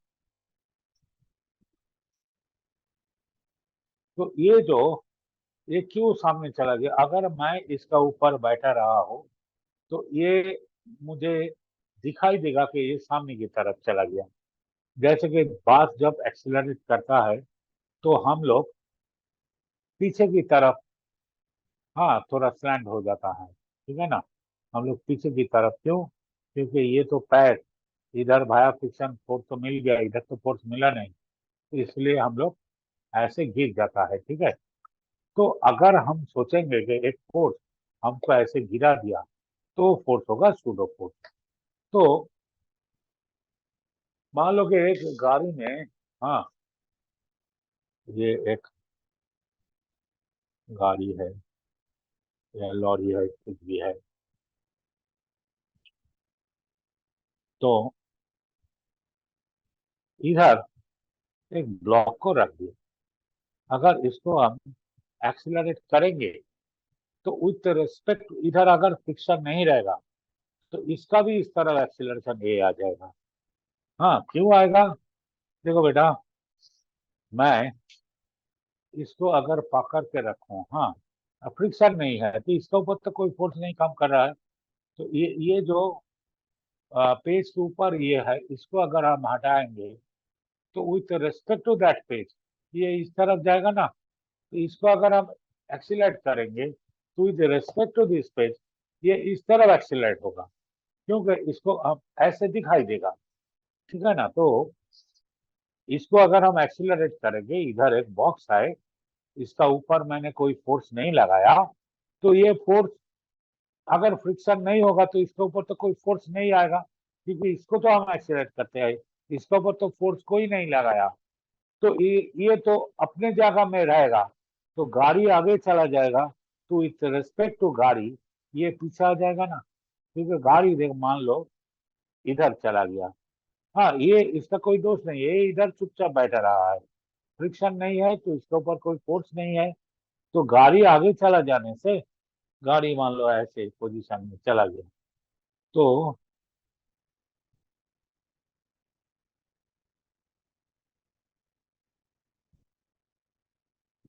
ये तो बॉक्स लगेगा ना कि ये बॉक्स इतना तक चला या थोड़ा सा पीछे हट गया, तो ये इसका मास अगर ए है तो इसका ऊपर हम लोग लेते हैं कि pseudo force equal to m into a. So when a reference body moves with an acceleration of something a, then we may suppose that a force of ma in the opposite direction acts on the bodies placed inside that reference frame। ये reference frame के अंदर एक box है, जब इसको accelerate करेंगे तो box के अंदर जो आदमी लोग बैठे रहे हैं उसको लगेगा कि ये बॉक्स इस तरफ ये एक्सीलरेशन लेकर जा रहा है। अगर फ्रिक्शन नहीं रहेगा, फ्रिक्शन रहेगा तो ये एक्सीलरेशन थोड़ा सा कम होगा, तो ये ऐसे, तो इसके ऊपर एक फोर्स ऐसे काम कर रहा है, कोई फोर्स नहीं है, लेकिन इसके अंदर में जो आदमी लोग रह गया, जैसे कि ये इस तरह मूव करेगा उसको लगेगा कि इसके ऊपर एक फोर्स काम कर गया, तो ऐसा लेकिन ये actually due to inertia of rest ये इधर चुपचाप बैठा रहा है, ये block is at rest at this point. Okay, since the car is moving, the block with respect to car moves towards left, ठीक है ना। तो इसको कहते हैं सूडो फोर्स। तो ऐसा माफिक अगर मान लो कि, सर मतलब सूडो फोर्स खाली नॉन इनर्शियल फ्रेम में ही लगता है? हाँ, सिर्फ नॉन इनर्शियल फ्रेम में लगता है, इनर्शियल फ्रेम में सूडो फोर्स का कोई, क्योंकि एक्सीलरेशन नहीं रहने से तो फोर्स नहीं आएगा, तो नॉन जैसे सर इनर्शियल। अगर अर्थ घूम रही है तो फिर हम उसे वैसे बाय डेफिनेशन नहीं कह सकते कि इनर्शियल फ्रेम है। आर्थ तो घूम रहा है, हम आर्थ देखो, आर्क तो रोटेट करता है ना, तो टुवर्ड सेंटर हम लोग को तो एक्सीलरेशन है, और जिसका डायरेक्शन हर टाइम चेंज भी हो रहा है, ठीक है ना। तो मान लो ये आर्क है, चलो, तो ये आर्क ऐसे घूम रहा है, ठीक है, इधर हम खड़ा हैं, ठीक है, तो आर्क ऐसे घूमने से इस तरफ एक सूडो फोर्स, आर्क तो ड्यू टू ग्रेविटी हम लोग को पुल करेगा इस तरफ mg फोर्स से, ठीक है ना। तो इस तरफ तो पुल करता है mg फोर्स से, और आर्क का एक्सीलरेशन टुवर्ड सेंटर, यही तो है ना जी। तो हम लोग मान सकते हैं कि इस तरफ एक फोर्स, एक सूडो फोर्स काम कर रहा है, mO²r, इसलिए तो हम इधर खड़ा है, दोनों फोर्स कट गया, मैं इधर रह गया, ठीक है ना। तो ऐसा माफिक नहीं है, हम लोग जब सूडो फोर्स बताते हैं तो ऐसा कह सकता है कि आर्क हमको इस फोर्स से अपने तरफ पुल करता है, ठीक है, और नॉर्मल रिएक्शन उसको बैलेंस कर देता है। और नहीं तो ऐसा कह सकता हूँ क्योंकि ये एक mO²r फोर्स हमारे ऊपर काम कर रहा है, जिसको बैलेंस एनजी करता है, ये है नॉर्मल फोर्स, ठीक है ना। तो इस तरफ ये ऐसा माफिक सूडो फोर्स होता है, लेकिन हम लोग इसको फील नहीं करते, ठीक है ना। ये नॉर्मल रिएक्शन इसको बैलेंस कर देता है, क्योंकि सर जैसे वो कि उसका ओमेगा बहुत कम होगा ना अर्थ का। कौन सा, नहीं, कम तो नहीं है, ये तो mg के बराबर है, मेरा वेट जितना है उतना ही है, ठीक है ना। तो इसलिए तो मैं इस सर्कुलर पाथ में रह गया हूँ, नहीं तो हम लोग अगर इस तरफ नहीं तो इस तरफ तो चले जाते, ठीक है ना। अरे ये जो बात, ये मैं फिर से आ, थोड़ा सोच के नेक्स्ट क्लास में बोलूंगा, ठीक है ना। आर्ट को अभी छोड़ दो, और ग्रेविटी जब सिखाएंगे तब तो बोलेगा ही। तो आर्क जब घूमता है तब तो ये तब सूडो फोर्स क्या करता है, इसके बारे में थोड़ा सा सोच के नेक्स्ट क्लास में बोलूंगा। मैं एक दूसरा बात बताऊंगा कि मान लो ये है न्यूक्लियस, ठीक है, एक इलेक्ट्रॉन यहाँ से इलेक्ट्रॉन ऐसे घूम रहा है, तो इसको देखो, ये अपने तरफ एक फोर्स है, इसको अट्रैक्ट करता है, ये इलेक्ट्रोस्टैटिक फोर्स है, ठीक है, सेंटीपिटल फोर्स। तो इसकी वजह से ये जो सेंटीपिटल फोर्स, ये नेसेसरी, ये electrostatic force necessary centripetal force देता है, ठीक है, Q²/4πε0r², इसका ऊपर एक फोर्स देता है। तो ये फोर्स सेंटीपिटल फोर्स की काम करता है, तो ये घूमता है इलेक्ट्रॉन। और इसको हम दूसरी तरीका से भी एक्सप्लेन कर सकता है कि ये जो इलेक्ट्रॉन है, तो ये इस तरफ इसका ऊपर एक सेंट्रीफ्यूगल फोर्स काम करता है, ठीक है ना, सेंट्रीफ्यूगल फोर्स, इसका भी वैल्यू सेम है, क्योंकि ये एक तरफ इसका एक्सीलरेशन है, तो ऑपोजिट डायरेक्शन में सूडो फोर्स आ जाएगा। तो ये एक ऑपोजिट डायरेक्शन में फोर्स आ गया, जिसको, अच्छा, ये तो सेंट्रीफ्यूगल फोर्स, ठीक है, तो जिसको ये Fc बैलेंस करता है, ये जो इलेक्ट्रोस्टैटिक फोर्स Fe लिखता हो, Fe, ठीक है। तो इसका वैल्यू ये दोनों सेम है, इसलिए इसको लिख दिया, अच्छा इसको छोड़ दो। तो ये हम लोग ऐसे भी सोच सकते हैं कि एक बॉडी का ऊपर, ये जो इलेक्ट्रॉन का ऊपर बाहर की तरफ एक सूडो फोर्स काम करता है, जो m × Ω² r है, ठीक है ना, और इसके ऊपर इलेक्ट्रोस्टैटिक फोर्स इस तरफ काम कर रहा है। तो ये इलेक्ट्रोस्टैटिक फोर्स इस सूडो फोर्स को बैलेंस कर देता है, इसीलिए कांस्टेंट स्पीड में जा सकता है, ठीक है। सर वहाँ पे एप्सिलॉन नॉट क्या है?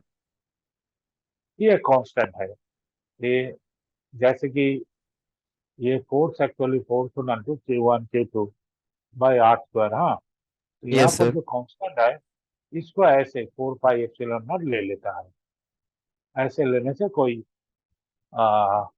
एडवांटेज मिलता है, इसलिए इसको के नहीं लिया, और नीचे ऐसे ले लिया, ये एप्सिलॉन नॉट को परमिएबिलिटी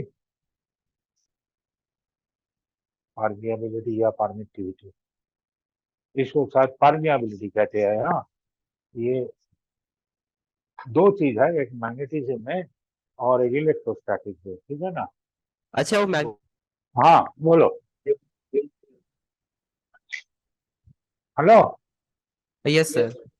सुना दे रहा है? हाँ हाँ सर, हाँ हाँ सुनाई दे बोलो। रहा हाँ हाँ बोलो। है। सर मैं वही बोल रहा था कि जो हम लोग इलेक्ट्रोमैग्नेटिज्म में 1/4π1 किए थे वही है। हाँ ये जो किया था वही है, इसको यस। परमिटिविटी कहते हैं। हाँ, हाँ परमिएबिलिटी।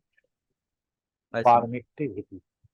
Yes sir. और मैग्नेटिज्म में आता है ऐसा, ये न्यूनर ऊपर रहता है, यस सर। ये ये पोल स्ट्रेंथ वगैरह होता है, तो इधर इसको कहते हैं परमिएबिलिटी। हाँ, एक कभी कभी मैं भूल जाता हूँ कौन सा नाम किया है। हाँ, तो उम्र के साथ साथ मेमोरी लॉस होता है, अल्जाइमर होता है, लेकिन अल्जाइमर नाम मैं कभी भूलता नहीं। ये जो सेंट्रीफ्यूगल फोर्स क्या है, मान लो कि ये एक रिकॉर्ड प्लेयर ऐसे घूम रहा है, तो उसके ऊपर कुछ रख दिया, तो ये तो बाहर की तरफ भाग जाएगा ना। अगर फ्रिक्शन काफी है तो ये फ्रिक्शन इसको रखेगा इस तरफ, और नहीं तो ये बाहर की तरफ भाग जाएगा, ठीक है ना। ये समझ रहे हो? तो इसका एक्चुअली एक्सीलरेशन तो इस तरफ है, ये जो फ्रेम इसका एक्सीलरेशन इस तरफ है, इस पॉइंट का इस पॉइंट का इस तरफ है। तो इसका ऊपर मान लो ऐसे कि एक फोर्स एम इंटू ए सी काम कर रहा है। अगर ऐसा हम सोचेंगे तो इसको कहेंगे सेंट्रीफ्यूगल फोर्स, ठीक है ना। तो जैसे कि हम कार में बैठा है, हाँ, एक कार में हम लोग बैठे हैं, तो कार ऐसे टर्न लिया, तो कार में बैठे हुए लोग इस तरह हिल जाता है, ठीक है ना। तो क्यों हम लोग सोच सकते हैं कि एक सेंट्रीफ्यूगल फोर्स हमको हिला दिया? ऐसा कुछ नहीं है। कार के अंदर हम बैठा है तो ये जो लोअर पोर्शन, इसको तो भाया फ्रिक्शन सेंट्रीपिटल फोर्स मिल जाता है टूअर्ड सेंटर, ठीक है ना, लेकिन अपर पोर्शन को नहीं मिलता, तो ओरिजिनल डायरेक्शन में जाने की कोशिश करता है, ठीक है ना। तो इसलिए बाहर की तरफ हिल जाता है। लेकिन हम लोग ले सकता है कि इसके ऊपर एक सूडो फोर्स काम कर दिया, जिसको कहता है सेंट्रीफ्यूगल फोर्स, ठीक है। तो खुशी की बात है, सेंट्रीफ्यूगल फोर्स का कॉन्सेप्ट अभी हटा दिया सिलेबस से, क्योंकि ये बहुत कंफ्यूजिंग है इसलिए। लेकिन हम लोग जब एमसीक्यू करते हैं, कभी कभी सेंट्रीफ्यूगल फोर्स को लेके काम करता है, ठीक है। एक एक एक्सप्लेनेशन भी है सेंट्रीफ्यूगल फोर्स का, कि मान लो ये रोटेटिंग टेबल, हाँ, यहाँ पर एक आदमी बैठा हुआ है, एक स्टोन के टुकड़ा को पकड़ के रखा, तो ये जब घूमता है तो ये इसको लगता है कि ये बाहर की तरफ जाने की कोशिश करता है, क्योंकि इसको थोड़ा सा अपने तरफ खींच के रखना पड़ता है, टेंशन लगाना पड़ता है, नहीं तो ये धागा को लूज कर देने से बाहर की तरफ चला जाता है। तो उसको लगेगा कि हाँ भाई, इसके ऊपर देखो बाहर की तरफ कोई फोर्स काम कर रहा है, इसलिए उस फोर्स को बैलेंस करने के लिए मुझे ये फोर्स देना पड़ेगा। तो लेकिन एक्चुअली क्या है कि ये तो टेबल के साथ ये तो घूमता है ना, तो इसको तो सेंट्रीपिटल फोर्स की जरूरत है, तो इसलिए ये धागा से इसको से स्ट्रिंग से इसको टेंशन कुछ देना पड़ता है, क्योंकि इसका जितना सेंटीमीटर फुट चाहिए वो मिलेगा, ठीक है। तो जो आदमी इधर बैठा हुआ है, उसको लगेगा कि ये बाहर की तरफ जाने की कोशिश कर रहा है, क्योंकि सेंटीमीटर फुट नहीं होने से ये तो सर्कल में नहीं घूमेगा ना। तो एक टाइम इसने क्या किया, इस धागा को काट दिया यहाँ से। तो जब काट देगा तो क्या है, इसको जब कितना वेलोसिटी था उतना वेलोसिटी लेके इस तरफ चला जाएगा, क्योंकि अभी तो उसका सेंटीमीटर फुट नहीं मिल रहा है। लेकिन ये जो आदमी इधर बैठा हुआ है, जब ये पार्टिकल यहाँ से यहाँ चला जाएगा तब इसका बॉडी तो रोटेट कर रहा है ना, तो ये भी इतना घूम जाएगा। जब यहाँ से यहाँ जाएगा, ये आदमी इस तरफ देख रहा था, अभी ये टेबल के साथ घूम जाएगा इतना, तो उसको लगेगा हाँ भाई ये तो बाहर की तरफ चला गया। जब इधर आएगा तो ये आदमी उस टाइम में इतना एंगल तक घूम जाएगा, तो उसको लगेगा हाँ बाहर की तरफ एक फोर्स कम कर रहा था, इसलिए देखो डिस्टेंस बढ़ गया, यहाँ से यहाँ से यहाँ चला गया। तो उसको लगेगा कि बाहर की तरफ एक फोर्स कम कर रहा था, वो इसको लेकर चला गया, लेकिन बाहर से हम लोग देखेंगे टेंजेंशियल डायरेक्शन में चला गया। तो when an observer is sitting inside a rotating frame of reference, he supposes that a force acts on any body kept inside the rotating frame. Okay, force acts away from the center on all bodies kept inside the rotating frame. ठीक है ना? तो वो जो force है, वो जो imaginary force है, वो है सेंट्रीफ्यूगल फोर्स, बाहर की तरफ काम करता है। ठीक है, ये समझ में आया? Centrifugal force is not actually a force, but it is an imaginary force. Sir centrifugal force में हम किसके रिस्पेक्ट में देखते हैं? तो ये जो रोटेटिंग फ्रेम उसके रेस्पेक्ट में, बाहर से नहीं। ये जो आदमी इसका सेंटर में बैठा रहा, इसको लगेगा कि इसके ऊपर बाहर की तरफ एक फोर्स काम करता है, तो वो है सेंट्रीफ्यूगल फोर्स। हाँ, वो रोटेटिंग फ्रेम में उसको रहना चाहिए, नहीं अगर बाहर में इधर खड़ा है वो तो देखेगा ये टेंजेंशियल डायरेक्शन में चला गया, इसको काट दिया तो ये टेंजेंशियल डायरेक्शन में चला गया। एक्चुअली क्या है, ये जो आदमी इधर बैठा हुआ है, ये जब यहाँ से यहाँ जाता है, इसका फेस घूमकर इस तरफ हो जाता है, फिर इस तरफ आ जाता है, तो उसको लगेगा देखो भाई डिस्टेंस बढ़ गया, हाँ बाहर की तरफ फोर्स था जो बाहर की तरफ उसको ले गया। ठीक है ना? देखो ये जो मेरी गो राउंड ऐसा है ना, कि इधर कोई बैठा रहता है, हाँ जब ये स्टैटिक कंडीशन में रहता है तो ऐसा रहता है, जब घूमता है ऐसा थोड़ा सा हिल जाता है ना। कभी देखा पार्क में जब पूजा का टाइम में ये सब आता है, तो इसमें जो आदमी लोग बैठा रहता है, इस देखो इधर टेंशन, इस तरफ टेंशन आ जाता है, हाँ तो टेंशन का एक कंपोनेंट इस तरफ काम करता है, एक कंपोनेंट इस तरफ काम करता है। ये अगर थीटा है तो ये टी साइन थीटा, और ये टी कॉस थीटा। तो एक्चुअली टी कॉस थीटा इसको जो घूमने के लिए सेंट्रीपिटल फोर्स की सप्लाई करता है। सॉरी। तो ऐसे हम इसको एक्सप्लेन कर सकता है कि ये जब घूमता है सर वर्टिकल तब, वाला टी cos थीटा होगा ना? हाँ वर्टिकल ओ कंपोनेंट टी हाँ cos थीटा। हाँ, ये कॉस होगा, ये साइन होगा, हाँ सही है। Yes sir. हाँ तो ये, तो हम लोग ऐसे एक्सप्लेन कर सकता है जो टी साइन थीटा ये नेसेसरी सेंटीमीटर फोर्स सप्लाई करता है, तो m v square by are.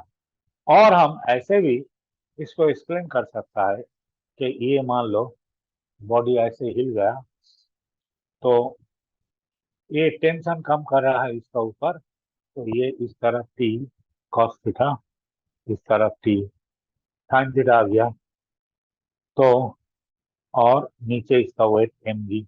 T cos theta भी इसको संभालता है, इसका अंदर जो लोग बैठा हुआ है वो ले सकता है कि चलो भाई इसके ऊपर एक सेंट्रीफ्यूगल फोर्स जो m v square by r के बराबर है, ये काम कर रहा है, इस फोर्स को ये बैलेंस कर।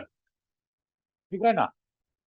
इसका अंदर में जो लोग बैठा हुआ है उसको लगेगा कि हम लोग बाहर की तरफ, हमारा बॉडी बाहर की तरफ जाने की कोशिश करता है, क्योंकि इसका ऊपर एक फोर्स ये है m v square by r काम करता है, तो ये टी साइन थीटा उस फोर्स को बैलेंस कर देता है। ठीक है ना? तो एक साथ हम सेंटीपिटल सेंट्रीफ्यूगल नहीं लेंगे। ठीक है, अगर ऐसे कहेंगे तो हम लोग कहेंगे ये जो सेंट्रीफ्यूगल फोर्स इसको टी साइन थीटा बैलेंस कर देते हैं। और अगर ऐसे कहेंगे तो हम लोग लेंगे कि ये जो टी साइन थीटा है ये घूमने के लिए जो नेसेसरी सेंटीमीटर फोर्स चाहिए उसको सप्लाई करता है। ठीक है, एक साथ दोनों लेने में गड़बड़ हो जाएगा। इसको हम this is supplying centripetal force, और नहीं तो this is balancing centrifugal force. ठीक है, this force balances centrifugal force and this force supplies centripetal force।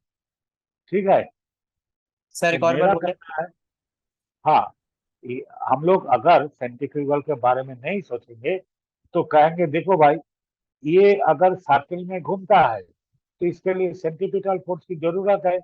ये T sine theta is supplying necessary centripetal force, तो T sine theta equal to mv square by r.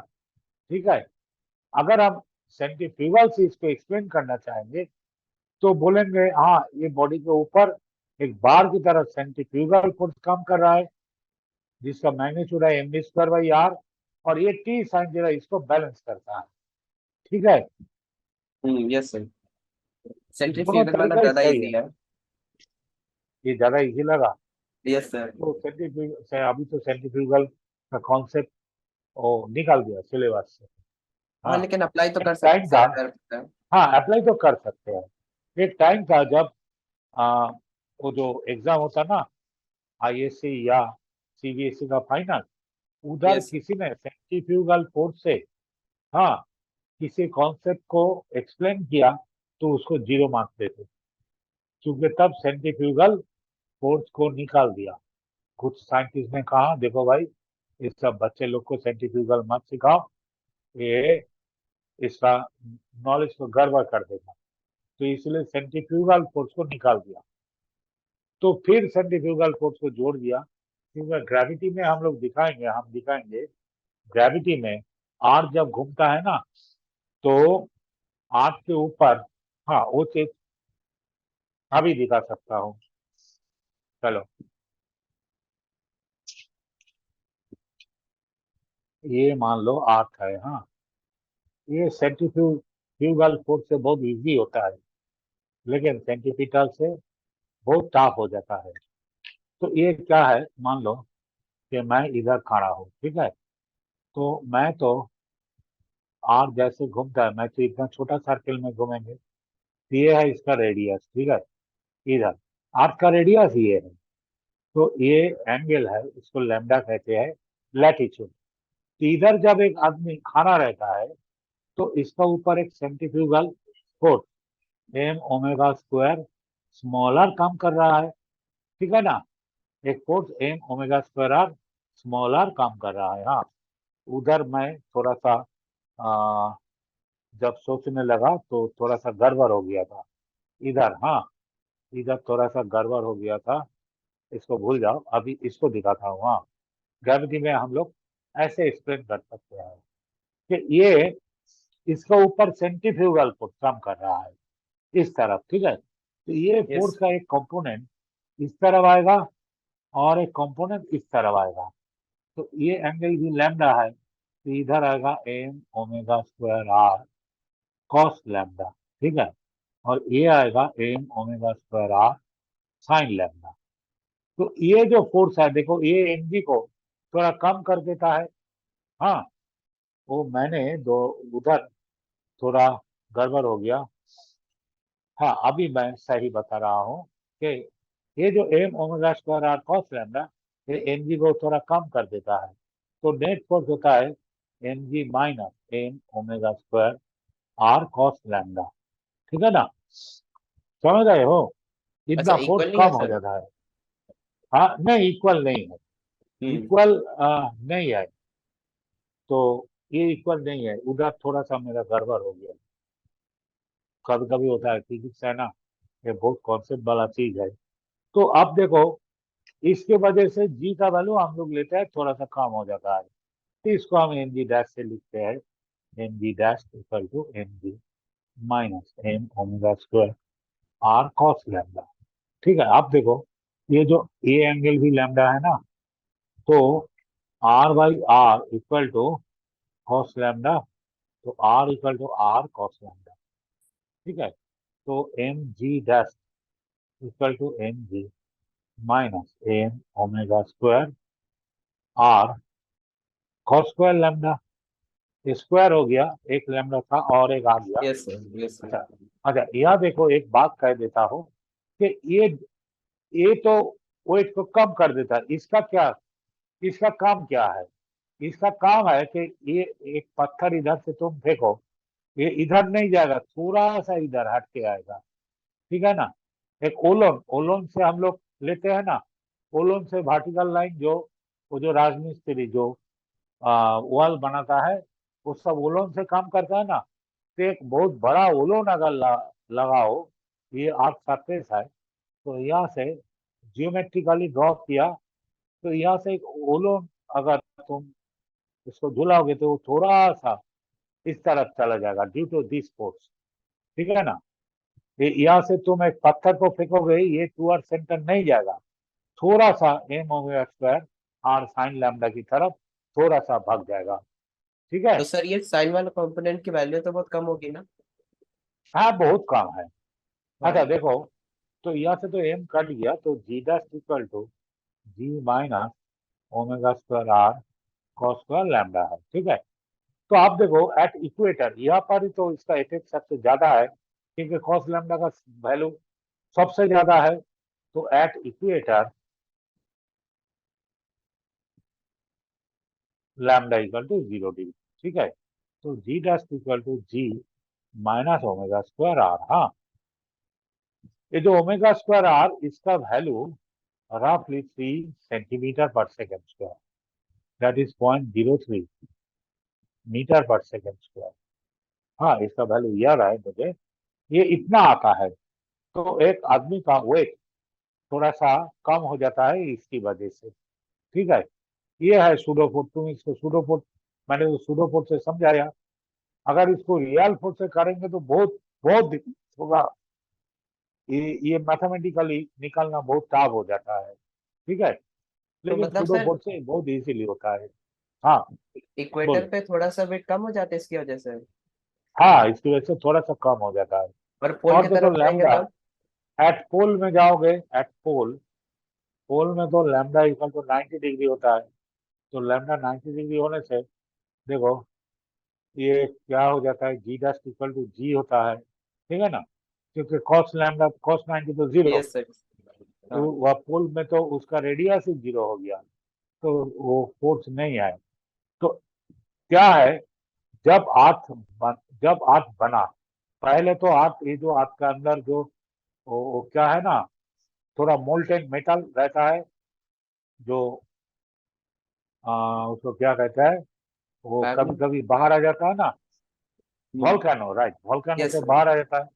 तो पहले तो ये पूरा ऐसा ही मैग्मा से बना हुआ था हाथ। हाँ, ये ऐसा और तब घूमने का स्पीड भी बहुत ज्यादा था।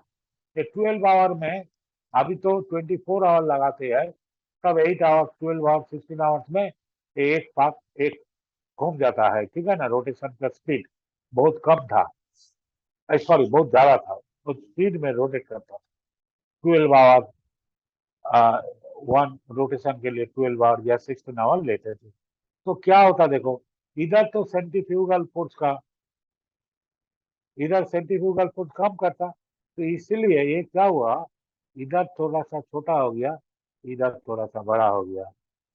तो आपको कहते हैं आ,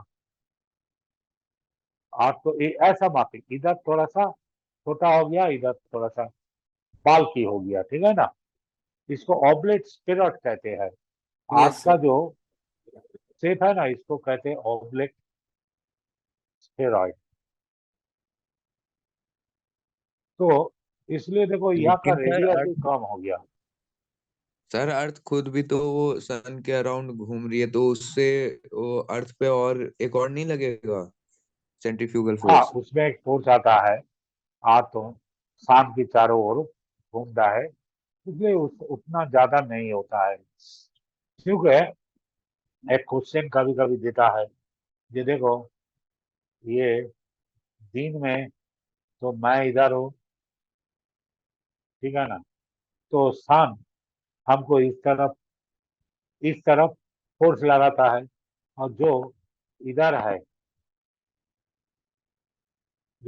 इसको तो इस तरफ फोर्स लगाता है। तो ये इधर रात है, तो रात में मेरा वेट थोड़ा बढ़ जाता है और दिन में वेट थोड़ा कम हो जाता है।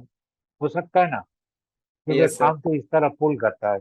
लेकिन शाम जो पुल करता है ना, ये तो आप इतना बड़ा रेडियस लेकर घूमता है, उसके लिए सेंटीमीटर फोर्स चाहिए, सेंटीमीटर फोर्स। तो ये फोर्स इसको ये जो घूमने के लिए जो जितना सेंटीमीटर फोर्स चाहिए वही सप्लाई करता है। क्योंकि शाम से आपका डिस्टेंस कितना बड़ा है, तुमको लगेगा यहाँ पर रेडियस कम है, यहाँ पर रेडियस ज्यादा है घूमने का। लेकिन ये तो करोड़ों माइल है ना, करोड़ों किलोमीटर है। यहाँ से ये सेट 3200 किलोमीटर बहुत कम है। तो इसका ऊपर और इसका ऊपर जो फोर्स लगता है, ये तो ये अराउंड द सन घूमने के लिए सेंटीमीटर फोर्स चाहिए, उसको सप्लाई करता है। तो इसलिए दिन में या रात में हम लोग का वेट सेम रहता है, ठीक है ना, कोई फर्क नहीं पड़ता। ये समझ में आया। Yes sir. क्योंकि आर्ट तो अपने सेंटर की तरफ पुल करता है, इसको भी पुल करता है, इसको भी पुल करता है। और शाम का जो पुलिंग, वो इसका सेंटीमीटर फोर्स सप्लाई करने में कम लग जाता है। या तुम कह सकते हो इधर जो आदमी है ये घूमता है, तो इसके ऊपर एक सेंट्रीफ्यूगल फोर्स काम करता है, तो ये आपका पुलिंग उस फोर्स को बैलेंस करता है। इसको भी कह सकता हो कि ये टू अर्थ, हाँ इस तरफ एक सेंट्रीफ्यूगल, ये तो ऐसे घूमता है ना, तो एक टू अर्थ सेंटर, ये इस तरफ एक सेंट्रीफ्यूगल फोर्स काम करता है रोटेशन की वजह से। तो क्या है, ये जो सन बहुत दूर से पुल करता है, इसका पुलिंग फोर्स उतना ज्यादा आदमी के ऊपर नहीं है, तो इसलिए ये जो फोर्स ये घूमने के लिए जो जितना सेंटीमीटर फोर्स चाहिए उसको बैलेंस कर देता है, ठीक है। सेंटीमीटर फोर्स सप्लाई करता है या सेंट्रीफ्यूगल को बैलेंस कर देता है। अभी समझ में आया। Yes sir. हाँ, इधर ये जो पिक्चर बनाया था पूरा गड़बड़ हो गया।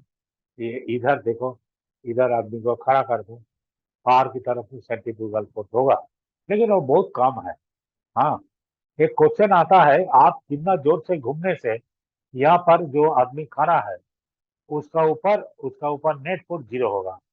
तो सेंट्रीफ्यूगल फोर्स और उसका वेट सेम होना चाहिए। तो इसके लिए शायद 1.44 आवर में, हाँ 1.44 आवर में आपको पूरा घूमना चाहिए। उतना स्पीड से अगर आप घूमेगा तो यहाँ पर जो आदमी खड़ा है वो सेंट्रीफ्यूगल फोर्स और उसका वेट बैलेंस हो जाएगा, तो वेटलेसनेस कंडीशन में आ जाएगा, ठीक है ना। जैसे कि देखो, सर इसीलिए अर्थ को वो इनर्शियल फ्रेम लेके ले लेते हैं। हाँ वो फोर्स एक्चुअली बहुत कम होता है, तो आज को हम लोग इनर्शियल फ्रेम ही ले लेते हैं, लेकिन है नहीं। तो हाँ देखो, सैटेलाइट में क्या होता है, यहाँ पर अर्थ है, ये मान लो एक सैटेलाइट है, ठीक है ना, इसका मास मान लो m है। तो यहाँ पर g का एक वैल्यू है ना, g डैश। तो ये सैटेलाइट का मास हम m लेते हैं, तो इसका ऊपर देखिए फोर्स लगता है m g डैश। तो ये इसका इसका तो वेलोसिटी है ना इधर, तो m v स्क्वायर बाई, ये मान लो सेंटर से डिस्टेंस अगर इसका x है, तो m v square by x को सप्लाई करता है, ठीक है। तो इधर g डैश का वैल्यू आ जाता है v स्क्वायर बाई एक्स। इधर g का वैल्यू तो कम होगा ना, आपका पुलिंग इफेक्ट ये पूरा सेम होना चाहिए, m g dash equal to m v square by x. अगर भी थोड़ा कम हो जाएगा तो ये तो आपकी तरफ भाग कर चले आएंगे, अगर ज्यादा हो जाएगा तो ये बाहर की तरफ चला जाएगा, ठीक है। तो मान लो ये जो सैटेलाइट है, इसका अंदर में एक ब्लॉक को मैंने रख दिया, इसका मास है m।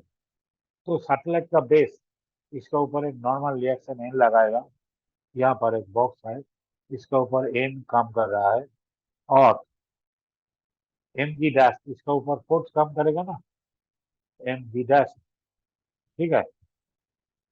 ए भी तो घूम रहा है, तो इसके लिए net centripetal force mg dash minus m equal to m v square by x ऐसा होना चाहिए, ठीक है। तो अब ये v स्क्वायर बाई x तो g डैश हो गया, तो ये mg डैश, देखो ये mg डैश कट जाएगा, तो n बन जाएगा 0।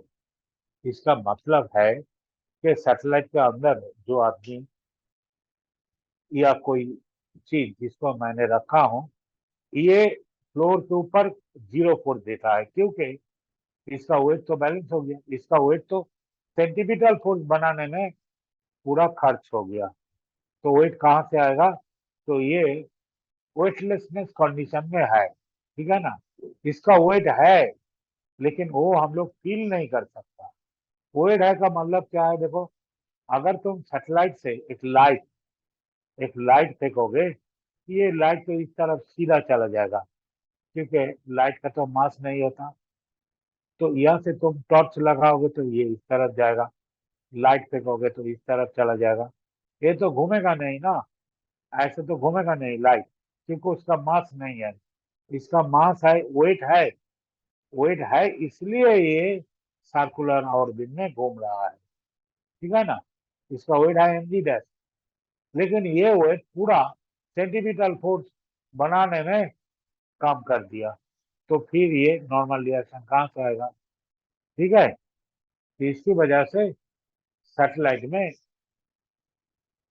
वेटलेसनेस कंडीशन प्रोड्यूस होता है, ठीक है। ये समझ में आया? Yes sir. जब ग्रेविटी करूंगा तब ये फिर से मैं दिखाऊंगा। हाँ, ये चीज तो भूल गया था पूरा, फिर अचानक याद आ गया। हाँ, वो मैंने इधर कह दिया कि ये दोनों सेम है, कभी नहीं, ये घूमेगा, ये बहुत कम है ना, mg से बहुत छोटा है, ठीक है। तो आज का क्लास में आगे बढ़ाता हूँ। तो फिर जब हम साइकिल में घूमता है, हाँ, बेंडिंग ऑफ ए साइक्लिस्ट, हाँ,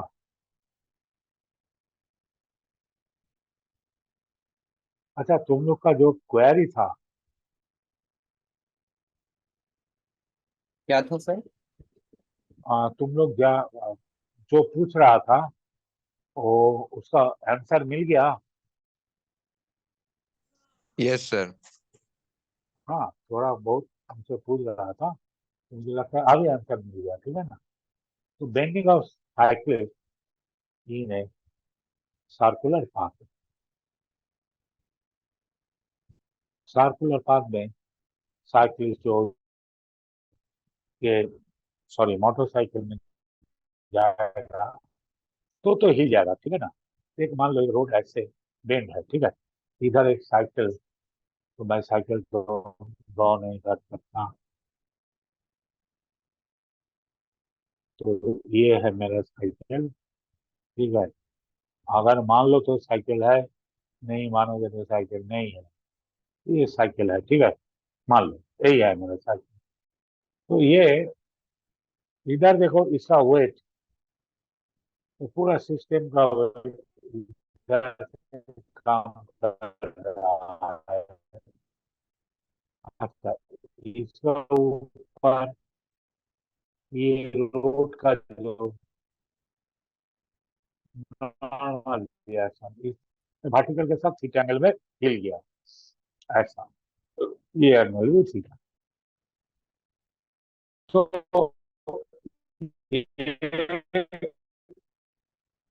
आर साइन थीटा, ये आर कॉस थीटा, ठीक है। तो आर कॉस थीटा क्या करेगा, तो ये ऐसे घूम रहा है ना, तो m v square by are, ठीक है।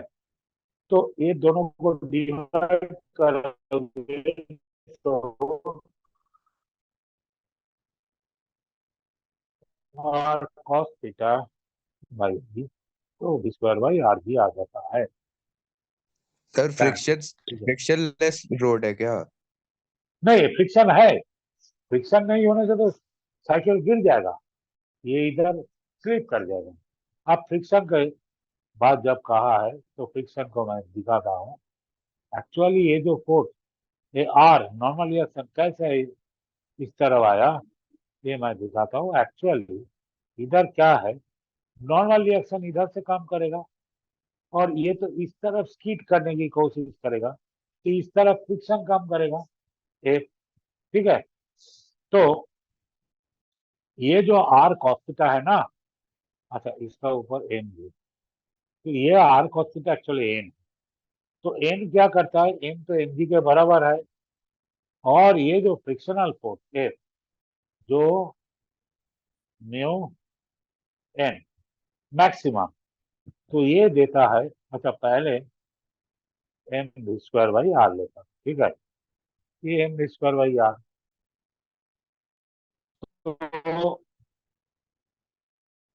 अगर हम एन बाई एफ करेंगे, नहीं एफ बाई एन करता हूँ, तो ये एफ बाई एन करने से ऑपोजिट हो जाता है ना, नहीं एफ तो m v square by r और वो है एम जी, देखो सेम आ गया, वी स्क्वायर बाई आर, ठीक है।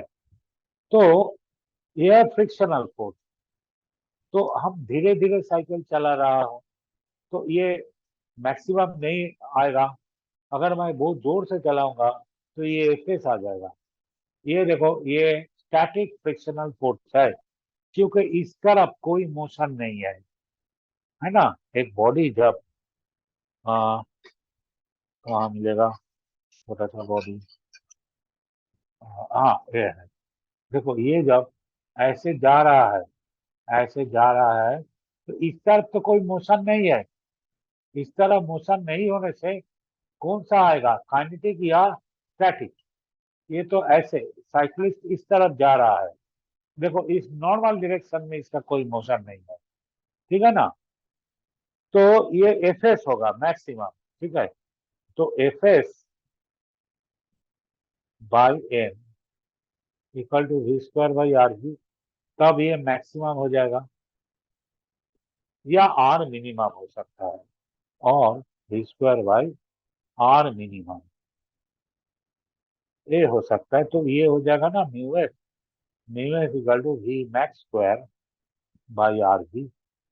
अगर तुमको आर दिया हुआ है तो भाई देखो ये जो रोड है इसका रेडियस अब कर्वेचर 100 मीटर है, तब हम वी मैक्स इसको इसी से निकाल सकते हैं। और नहीं तो स्पीड दे दिया है, चलो 40 से ज्यादा नहीं होगा, तो कितना मिनिमम स्पीड से हम घूम सकते हैं, आर तो नीचे है ना, तो ये मिनिमम होने से ये मैक्सिमम आएगा इसका, ये बाई ये मैक्सिमम आएगा। तो यहाँ से आर मिनिमम निकाल सकते हैं जब भी दिया हुआ है। जब रोड बनाते हैं तो वो लोग सोच लेते हैं भाई चलो ये मैक्सिमम इतना स्पीड से जाएगा, तो मिनिमम आर कितना होगा उससे थोड़ा ज्यादा करके रखेंगे सेफ्टी के लिए। यहाँ पर अगर रोड बना दिया, चलो भाई ये पहाड़ी, वो उधर जितना पहाड़ में जितना रास्ता मिला, अब रेडियस इतना करके बना दिया रोड, तो यहाँ से मैक्सिमम वेलोसिटी आ जाएगा, तो उधर मेंशन कर देंगे भाई देखो 60 या 40 या 10 किलोमीटर पर आवर से ज्यादा स्पीड नहीं लोगे, ठीक है ना। तो आर अगर गिवन है तो यहाँ से भी मैक्स आ जाएगा, और या भी गिवन है तो आर मिनिमम आ जाएगा, ठीक है। अब जब गाड़ी जाता है तो गाड़ी के लिए, गाड़ी तो हिल नहीं सकता ऐसा माफिक, तो गाड़ी अगर स्ट्रेट रोड में जाएंगे तो फ्रिक्शन उसका काम करेगा, ठीक है ना। तो ये एक बॉडी है ऐसा, ये मान लो ये मेरा गाड़ी है, ठीक है, जैसा भी हो यही गाड़ी है। तो गाड़ी जब जाता है ना तो ये तो हिलेगा नहीं, जेम्स बॉन्ड का कार अब हिलता है, जेम्स बॉन्ड का पिक्चर में दिखाता है कि कार घूम गया। तो ये देखो ये तो ऐसे जाएंगे तो इस तरफ स्किड करने की कोशिश करेगा ये कार। क्यों इस तरफ स्किड करने की कोशिश करेगा, क्योंकि सेंट्रीफ्यूगल फोर्स इस तरफ काम करेगा ना, ये इधर घूमेगा तो इस तरफ सेंट्रीफ्यूगल फोर्स काम करेगा, तो ये इधर जाने की कोशिश करेगा, तो ये फ्रिक्शन इस तरफ काम करेगा, ठीक है। इधर आ जाएगा F/n इक्वल टू d²/rg। ठीक है, सेम रिलेशन आ जाएगा, समझ रहे हो? क्योंकि ये फ्रिक्शन, वही तो फ्रिक्शन इसको सप्लाई करेगा ना mv²/r को, और ये mg को संभालेगा। ठीक है, तो गाड़ी की जगह ऐसा होता है। तो मैक्सिमम स्पीड निकालने के लिए तो ये तो हो गया ना μs, तो μs इक्वल टू Vmax²/rg और v²/r मिनिमम इंटू g। ठीक है, तो और तो टाइम कितना है, और तो 2-3 मिनट बाकी है। 4 मिनट है सर। हाँ, तो आज यही छोड़ देता हूँ। हाँ, नेक्स्ट टॉपिक हम नेक्स्ट पे करेंगे, और कुछ पूछना है तो आज जैसे पूछे है नेक्स्ट क्लास में भी पूछो। हाँ, पूछने से मैं आंसर करने की कोशिश करूंगा, और हम पूछने लोग से का जो बढ़िया नॉलेज रहेगा है, सर। हाँ, पूछने से हाँ नॉलेज बढ़ेगा, मेरा भी नॉलेज बढ़ता हाँ, है। आपका हाँ, भी वो नॉलेज जब, बढ़ता है। और जी। हाँ हाँ, और ये जो है ना, इधर जब हाँ उसने पूछा कि सर आज जब घूमता है तब क्या होता है, तब ये हाँ चीज, ये थोड़ा गड़बड़ हो गया।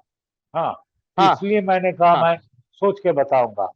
फिर हाँ ये डिस्कस करते करते अचानक याद आ गया, अरे भाई ग्रेविटी में तो हम लोग ऐसा करते हैं, तो उसी हाँ से समझा दिया। वो फिजिक्स है हाँ ना हाँ। बहुत गड़बड़, फिजिक्स में और कॉन्सेप्ट। इसको आप जो पेपर है इसको व्हाट्सएप कर देंगे, स्कैन हाँ करके, हाँ हाँ फोटो हाँ, खींच के। इसको हाँ पिक्चर उठा के मैं भेज दूंगा, अभी भेज दूंगा। ठीक है ना? हाँ जी हाँ, जी। और इसका और रिकॉर्डेड भी नेक्स्ट डे आएगा। भी। हाँ हाँ, हाँ नेक्स्ट नेक्स्ट तो इसका क्लास इसी का कंटिन्यू होगा अगले संडे को सर। हाँ हाँ, अगले संडे अगर स्टूडेंट लोग पढ़ेगा तब, क्योंकि हाँ, अगले अगले संडे संडे तो तो दिवाली है। अगले संडे छुट्टी दिवाली है। करेंगे तो उसके अगले संडे जी। हाँ, तो 19 को नेक्स्ट क्लास, 19 हाँ नवंबर को नेक्स्ट क्लास। तो इसमें इसके अंदर जो लोग ये क्लास कर रहे हैं, और मुझे अच्छा हाँ लगा कि मुझे आज कुछ पूछा गया, हाँ पूछने से अच्छा लगता है।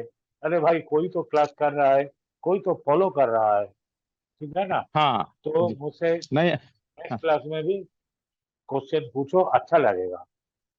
जी। हाँ, जितना डाउट है मुझे ओके पूछ सर। सकते हो। हाँ, हाँ सही। हाँ, ओके, तो सबको thank you happy Diwali. Sir.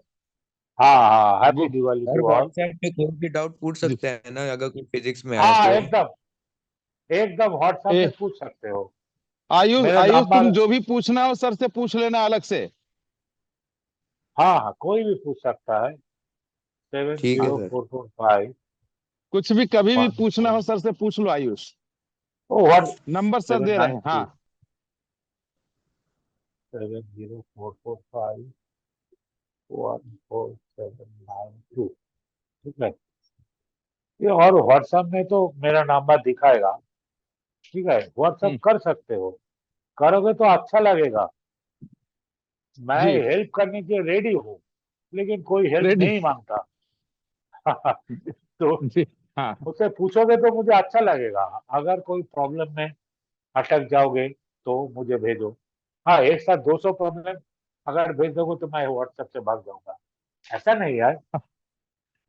लेकिन हाँ 10-12 प्रॉब्लम तो भेज सकते हो, कोई बात नहीं, मैं थोड़ा थोड़ा करके कर जी दूंगा। कोई भी डाउट हो तो जी मुझे व्हाट्सएप में पूछना, ठीक है ना? जी। ओके बेटा, ठीक है सर। Good night. ओके हाँ सर। हाँ, okay, okay, good thank you night. Sir. Okay sir. हाँ हाँ, Shiva, good Shiva night. Close कर लीजिए शिवा। Yes, sir. हाँ, Yes, sir. I'll thank close. You. Thank you Shiva. Thank you, sir. Thank you ji.